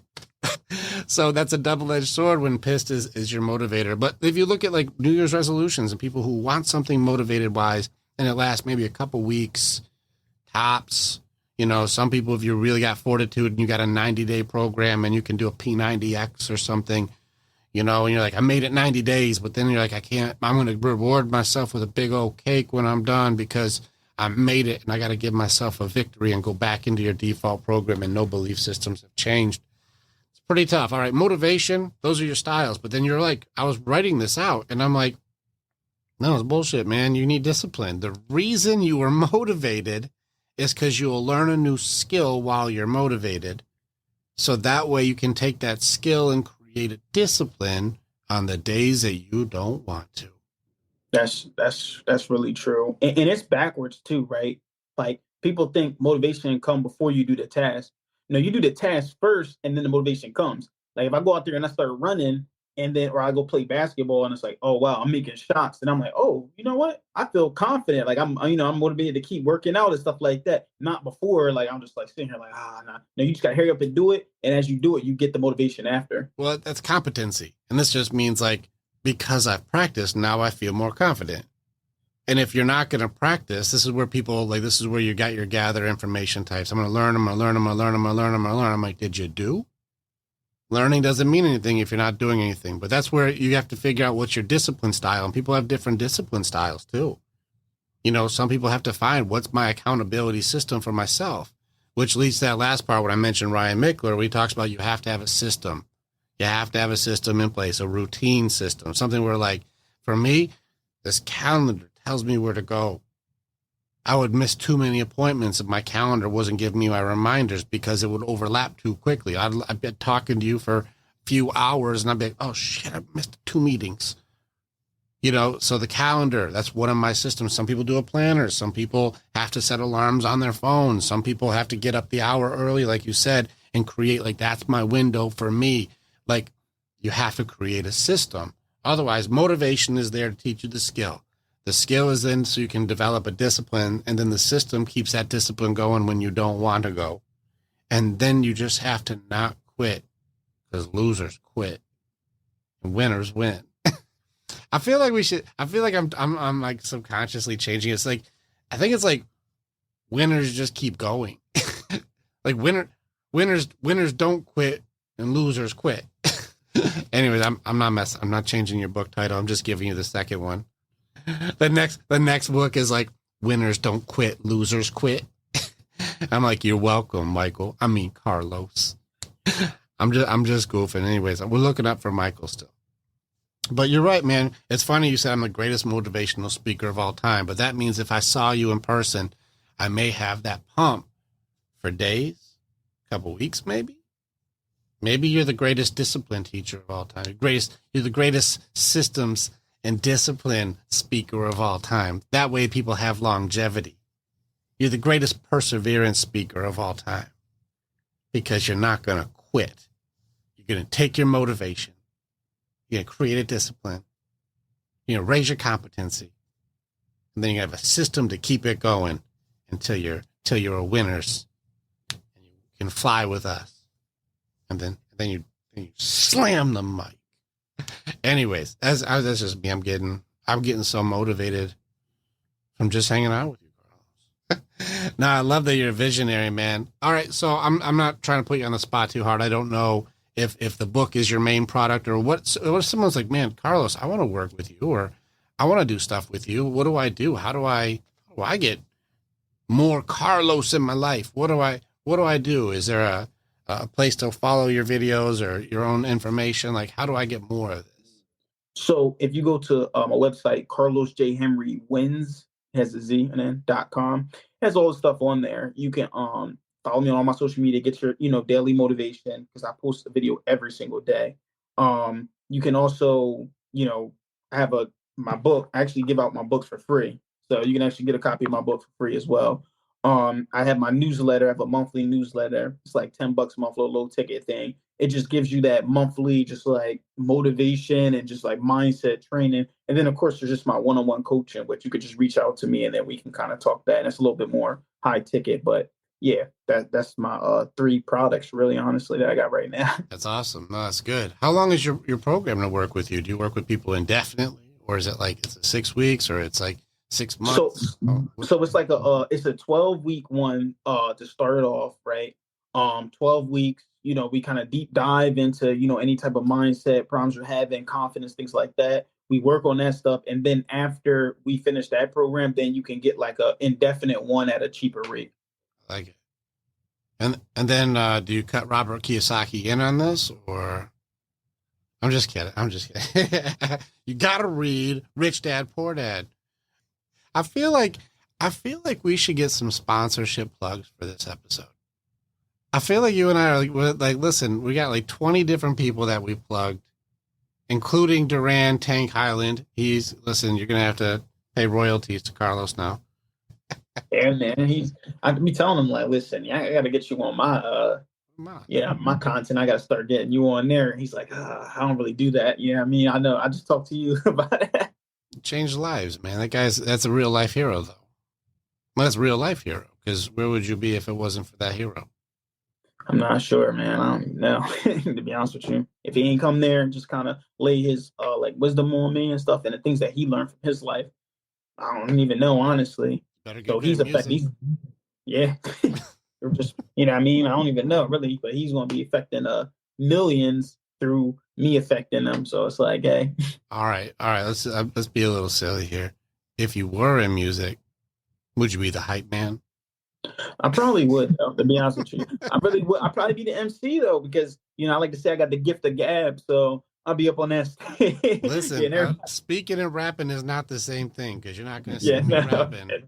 it's really not. I can tell you that much. I already know anything that has to do with art, as far as, you know, like drawing, singing, that I just stay away from that. I'm like, listen, this is my art right here, speaking, and this is my art. This is where I'm creative at. When it comes to that stuff, listen, I'm not there. I'm a wordsmith, but I'm not that kind of wordsmith. I built this. Yeah. It's like saying like a guy who makes swords and a guy who makes rings are the same thing. It's like, no, they're Yeah. not. They're not the same. No, that's definitely true. Anything like I'm trying to dance or something like that. When we're out, I'm like, nope, you're not getting me to dance or nothing. Shut up, Carlos. That two-step is sick. Don't even play with me. Don't play. Your two-step is solid.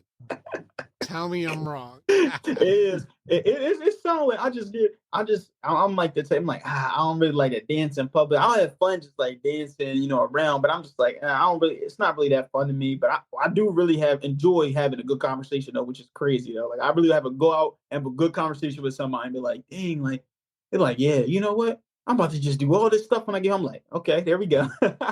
Dang, yeah, that's yeah. There's some powerful ones that are in here that like you can hear like that's our first time meeting and they get into some real shit. I'm like, you want to kill it? And I show them how to beat that generational curse live. Like there's some real stuff, and so you dig some of those. I think was it Corey Barrier, that one? We kill a generational curse live. Coach Zenya, we kill a curse live. My audio isn't this great on that one. I get frustrated with it, but it's really good content though. Like it's really powerful. It's life-changing conversations in just one call. So when we do our real thing, when you really motivate somebody, or if I really tear somebody out of hell, like we do real shit. And so I'm really excited to see like more from you. And this next book, you know, winners don't quit, losers quit. I'm excited for that one. You're like, I already wrote 10 pages while we're talking. It's exciting. So where's the dream going, man? What's next? Like, what's the next thing? We got the business growing, but where are you going? Like, I know that you're a visionary, and like while you're taking steps, you're still looking at the top. Where are you going? Yeah, top to me is honestly just giving back to where I'm from. Honestly, building just Wall Street, because I always like to think of like, all right, so we think, you know, there's Chinatowns, there's little Italies and stuff where people the same culture kind of stick together. Where I feel like it's not as much as that when it comes to African Americans. So I'm going to build a Wall Street just for us, just like for us to do small businesses, exchange information, and just an environment where it's not Section 8 housing, gang bonds. So like we're all just trying to grow and just like do that. So that's what my ultimate goal is, and it's thing I will achieve. And just keep furthering us along, and then make those big changes, bring us all together. Be that, you know, Malcolm X, or there's more like just bring us all together, just keep growing, honestly, as a culture. That's really what my thing is. It's a beautiful dream, man. I've got some people too. There's a couple pastors out here. Pastor Wayne, you got I have a pastor Tank also. Oh man, he's a big dude too. They're powerful speakers, but they go inner city and they preach outside. They'll go out and just go right up to a group of gang members and they'll preach God right there. Like these guys are front line. And Tank, what he does, he actually has a cement company, and what he does, he takes these kids who like they need to have some kind of hope, or they end up getting into some kind of trouble, and he's like, I built a program, so instead of them going into the system, he's like, they come and work with me, and what we do is we go down the sidewalks of all these fucked up sidewalks, we tear them out and we put in nice sidewalks together, and they like, I built that. And they take like it changes the way that street looks too. The community looks different when it's nice sidewalks. It's amazing how much like a little bit does a lot. Like I know inner city because I knew you don't cross some streets. You don't go down that one because you're gonna get fucked up. But I think it's amazing. This is one of my jokes. My girl makes fun of me because I'm pretty consistent with the same old dad jokes. But I'm like, it's pretty damn amazing what a can of paint will do. Some of these houses, if you just throw a coat of paint on them, they look a totally different place. So you get the community together and you take Leroy's house that's not doing well, and we just all paint outside. He's got a new looking place. I'll patch that hole in Carlos's bedroom. Mm-hmm. Not no more, man. Not no more. No, you got a nice place now. But it's amazing, a can of paint, and then just fix the sidewalks, and like how much you can make an impact on the community by just taking like a place that looks all chipped paint and run down. And let's just face it, that yellow doesn't look so yellow anymore. You know that rundown yellow I'm talking about. Well, let's just throw a fresh coat on that, and then it looks good again. And I feel like it's a pretty. I think it would be a pretty big deal just going through and just let's fresh coat this whole place. People will take care of things when they look taken care of. That's true. It's tough in those communities, though, man. I'll listen.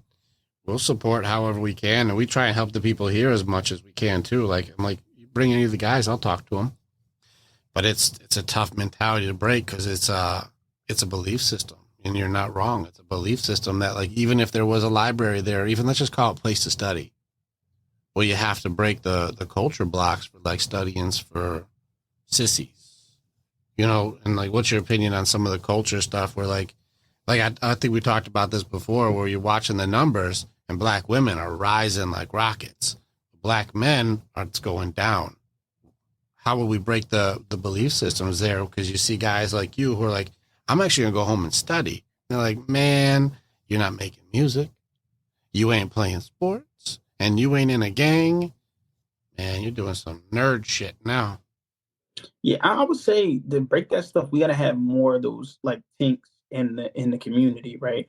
Because there's a lot of what we call our old heads, right? Or that will be there, but they're not telling you the right stuff like he is. Like he's over here putting that stuff into our ear, like, yo, like you could do this, you could do that, like just making us start to believe and dream rather than think like, all right, this is it right here. We need to, do this and do that. Because there's a lot of old heads that do that though. That'll be like, hey, all right, cool, you gonna play the block with me, this, that, and the third.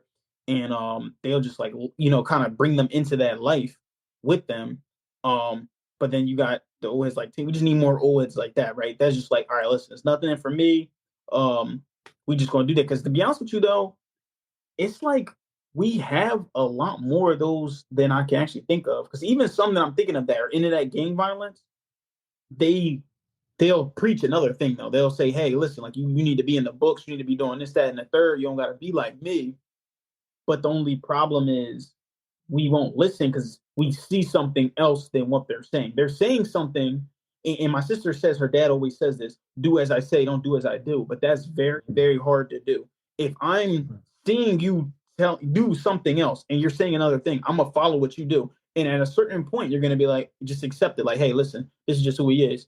So yeah, he can come out here with us. He can run the block with us. Now, next thing you know, I'm affiliated with them rather than listening to what they say. So we need a lot more always. They're not just telling us what to do, but actually showing us, going out there trying, going out there failing, going out there getting that, trying to get a business loan. All right, boom, I got, they denied me. But, I see you trying to do that. Now it's like, yeah, I'm getting motivated to try to do something like that. And then, all right, now that I got it, but maybe you got the ideas, I got the resources and stuff, you got the skill set, let's come together, let's grow something, right? So we need more of them older men showing us what to do, not just telling us what to do. And that's what's going to start changing that idea that it's like studying for sissies. And honestly, and back in my hood, we don't see it as that, right? Like when I was because I was never the one that was like always trying to get it. My brother always got into that stuff, but I was always like, hey, don't mess with him. Like, what I mean? He's not into this stuff. Like he has a future. So they never really messed with me at all.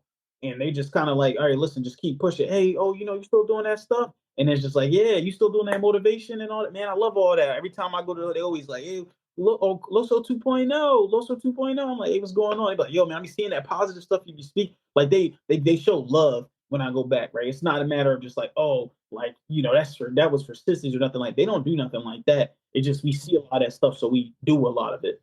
I think I have a couple questions off of the old head thing, but it's weird that you just said he has a future. Like, we don't fuck with him because he has a future. And it's weird. Well, then who are you talking to then?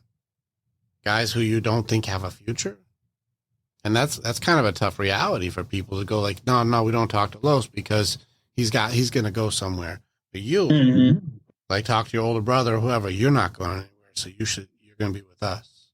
It creates belonging from people who they don't believe in you just by definition. You don't have a future. I don't believe in you. So you can come and hang with the rest of us who I'll tell you what to do, but I don't actually lead from the front either. Mm-hmm. That's an interesting culture, man.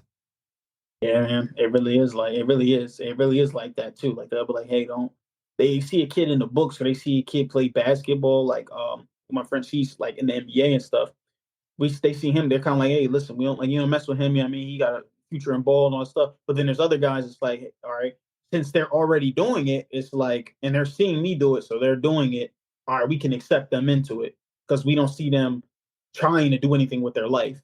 But the ones that they see trying to do something with their life are like, nah, like, you're good. You don't need to do none of this. Like, you're good. It's so interesting. It's almost like, I don't want to say the word scazy, but it's like, I know what's wrong. And so I don't want to put this other kid who's going to try and do right through that. So it's almost like they're trying to protect people from themselves. Mm-hmm.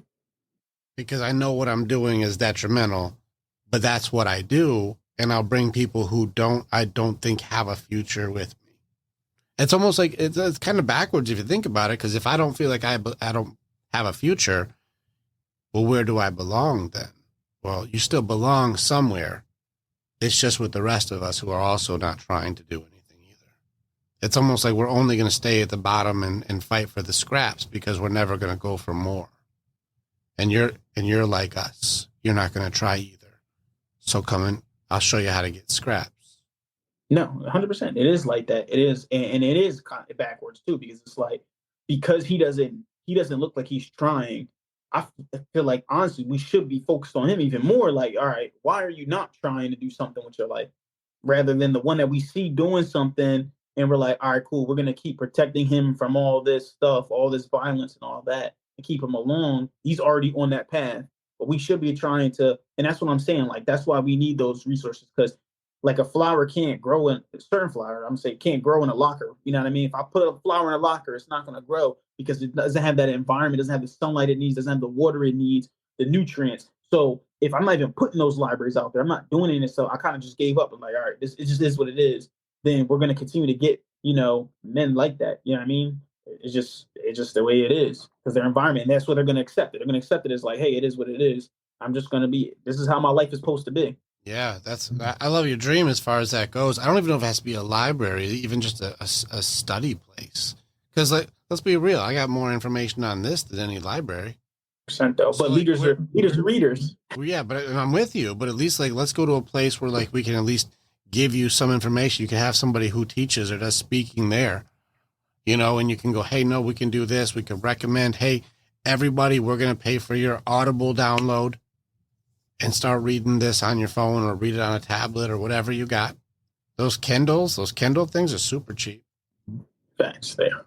You know what I mean? So you can get we can get some sort of sponsors on that and get some kids some Kindles while they're there and they can study some things and on us, don't worry about it. Come on. And give kids a chance. It's there without having to buy all the books. We can buy one Kindle and have millions of books. That's true though. We got stuff like that. It's called the Police Athletic League or the PAL. So we got little things like that, little programs. But then you have the kids that you gotta sign up and do all this stuff just to get in there. Your parents got to do that. But then there's some kids that they don't got no parent to sign off from to get on it. So they're like, all right, cool. I guess I'm just out here outside then. And then they don't have no future. Mm-hmm. That's wrong, man. Yeah, it's tough. It's tough because we don't have to worry about stopping you from coming out of there because you don't have any ambition or any hope that you can. That's how it is. That's a tough world, man. That's a tough world. Yeah, I commend your dream, man. I commend, like, we have to give, essentially, it's probably what it should be called in my head, is we're going to build hope.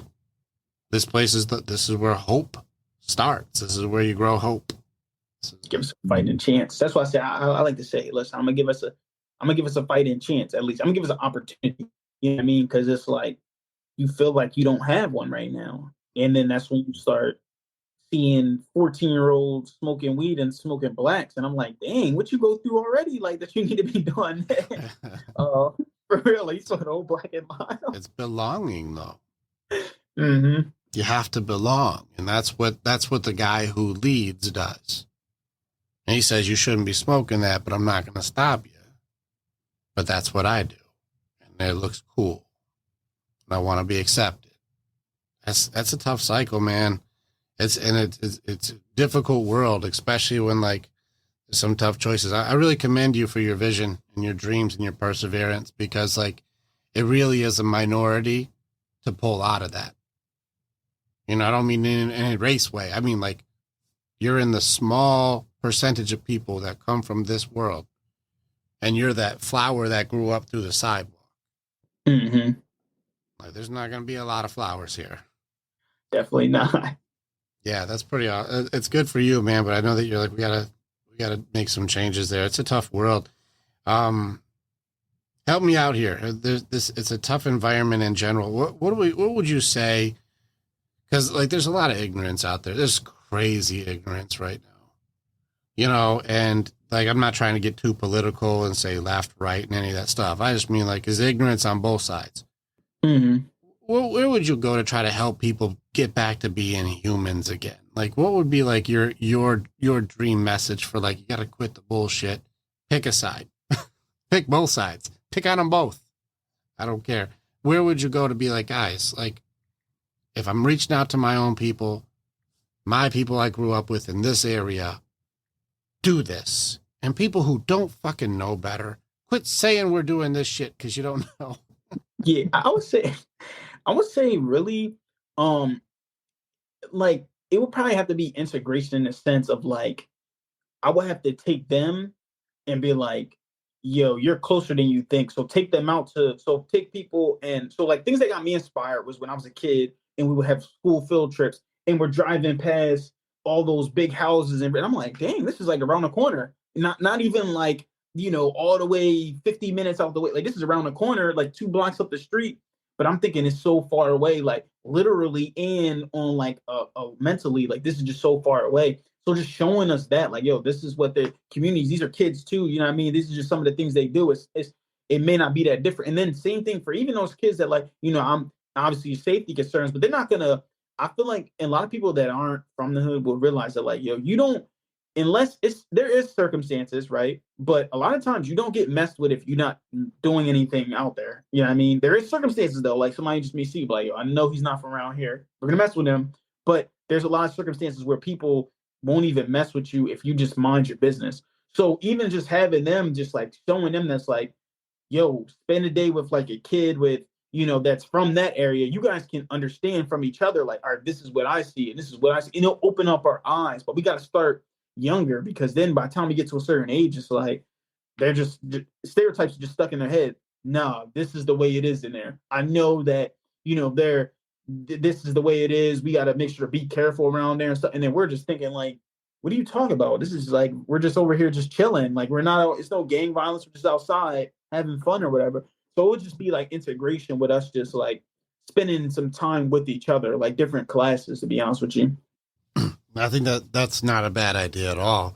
And being able to be open to each other, it's a big problem. People are like, no, and even it's both sides though. This is where, like, I know the guys from that side, like, there's train tracks. They don't go past those train tracks. That goes right into, like, I don't go there. I'm gonna get arrested. And that's a real thing. And so they're like, I didn't even know where those nice houses were. I don't go that side. That's where I just get problems if I go that side. So it makes it so, like, we have to fix some of the culture stuff too. Let's get into one of the obvious ones. Like, I'm sure you watch the news. I fall far more into the Martin Luther King, like, judge me by the content of my character, not by the color of my skin. I'm with you. Sounds great. I love it. But you would think that if you have the opportunity to swing the pendulum the other way, you'd show character and not do more crime. And this is where we're Chicago, man. It's not a nice area anymore. You would think after BLM, it would be like, now we have a chance to show you we deserve the respect that we would bring to a community. But downtown is struggling because they're coming in waves, like coordinated large groups coming in and just stealing. Help people understand, because it's not looking good. Like, what would you do to get these kids? Like, guys, don't make us look bad. My best friend's a black guy. He's like, God, they're making us look bad. Yeah, it's like, it's so difficult to say. Like I said, I would just have to be on those communities. Like, they just need more people to like look up to, right? Like, even like that's what I'm saying. They need people to look up to that's not a lot of these rappers and stuff that actually in their verses talk about killing people and stuff and tell all their crimes and stuff, telling themselves really in their rappers. They need more people than that to look up to, right? Like, me personally, some of the people that I look up to are those prominent black figures like Malcolm X, Martin Luther King, Eric Thomas. Like, even today, I'm like, all right, even though there's not a lot of us in that industry, Les Brown, I'm like looking up to these guys like, all right, these are the guys I got to look up to. We just need more of them, need more role models like that. Kind of like and then we're going to see that like we're dominating. We can dominate in industries if we just try. You know what I mean? They need something like that to begin with. And then obviously some of them is just, to be honest, just like you said, is a lot of chickens. There's a lot of people that they're not going to be saved. I'm sorry. And that's with any race, right? Not even just black, black, white. It's just some people just like, yo, it's too late. I'm trying to do it, but you're so stuck in your ways that you're not going to change. Now, the consequences that you get for that is your own fault, and it's no one else's but your fault. So it's like, you can't get mad at anybody but yourself. So there's some that's just like, you kind of gotta, like, you can, like I said, you can take the horse to water, but you can't make him drink. I can give you all the resources, all that stuff, but if you ain't gonna do nothing with it, you're gonna continue to be, you know what I mean? If you're gonna continue to show other races and other people what they already believe, then it's like, there's nothing I can do for you. That's well said, man. Yeah, that's well said. And like, we gotta own our choices. At some point, like, I made a decision there, and I'm gonna have to own that. But I mean, it's tough. And like, you're not wrong. It's all races, because there's ones in all of them. It's funny, dude. People think I'm just a white guy, dude. I'm Asian. His name is Yi. I'm all mixed up. I'm on like 3 continents for my heritage. I don't know where it comes from sometimes. So it's funny because they're like, man, you're a white guy saying this stuff. I'm like, I don't know if I am. Maybe. I guess. If you say so. I think I'm an old head, but I don't know that term though. What's an old head? So I could maybe, am I an old head? Look at this. I look at this gray, bro. Is this am I old head? Old head, OG. They're like, kind of like the older guys on the block, the old gangster, the old guy, the one that been through it all, and they kind of like talk to you about it. Those are the old heads. Like, all right, they got wisdom, so they're going to tell them. We got to listen when they speak, type of thing. I feel like that's me.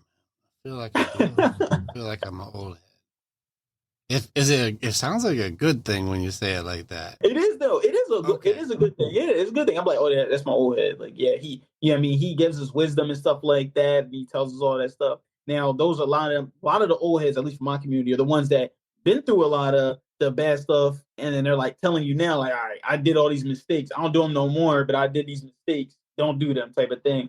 And then there's also some old heads that haven't, like Tink, who he hasn't done nothing crazy, but he still gives his wisdom too as well.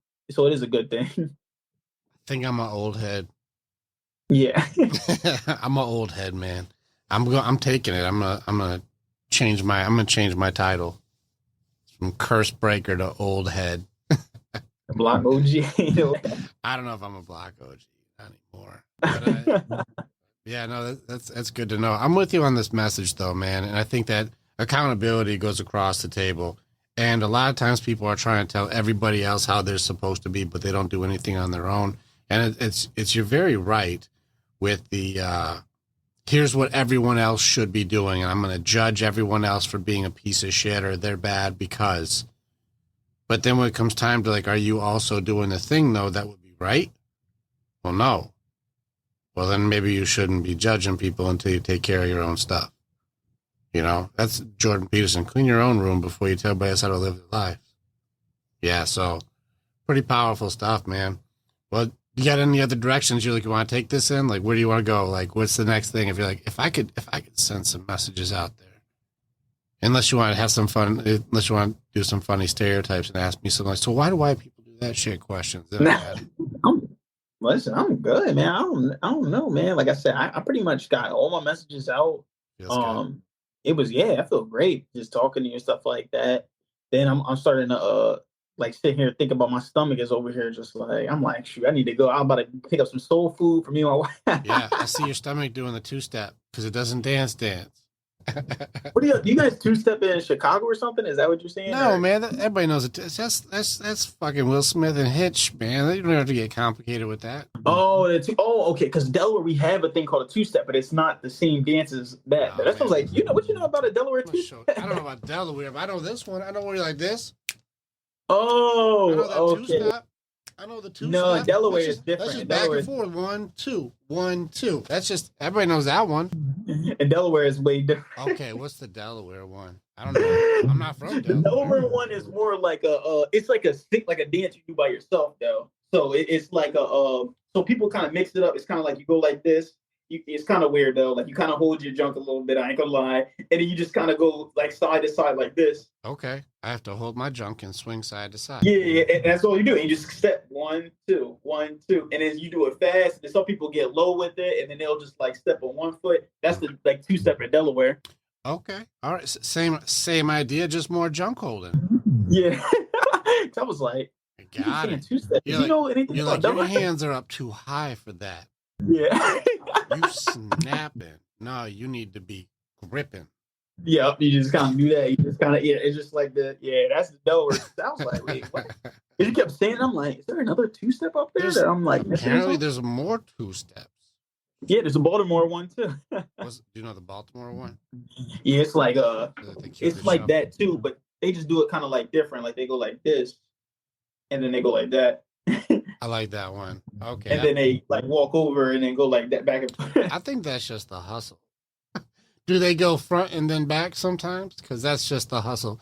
They just kind of put like that, and then it's like, and that's what I was like, what's going on? It's like a little bit of a, and then the two-step too. Sometimes you like a Delaware one, you act like you shaking dice a little bit and throwing. Okay, you have to. Yeah, I don't play a lot of dice, man, because like that luck doesn't work in my favor. I'm gonna tell you a fun gambling story. Like, whenever I go gamble, I have to find like slot machines. I don't do slot machines. I ended up losing money real quick, but I found one where when you get like all blanks, like you got nothing, you get like 2 quarters back. And I'm like, so like, that's like, you suck. And I kept getting those blanks so much that I got my money back. I lost my money back. There's only one machine that's like, we just feel really bad for your terrible luck. But I'm like, I'll make it work. So then whenever I go and do craps, let's just say I say crap, because like I lose my money at that. So if I'm doing a dance move and I'm going hit, boom, I'm gonna be like, damn. My dance is like this. Damn it. Like I got an aggressive 2-step because I just lost everything in that dice roll. Yeah, that's crazy. Any case, let's get some food, man. It's been good hanging out with you. Carlos, such an honor. Check out Winners Win. Get a free copy of it.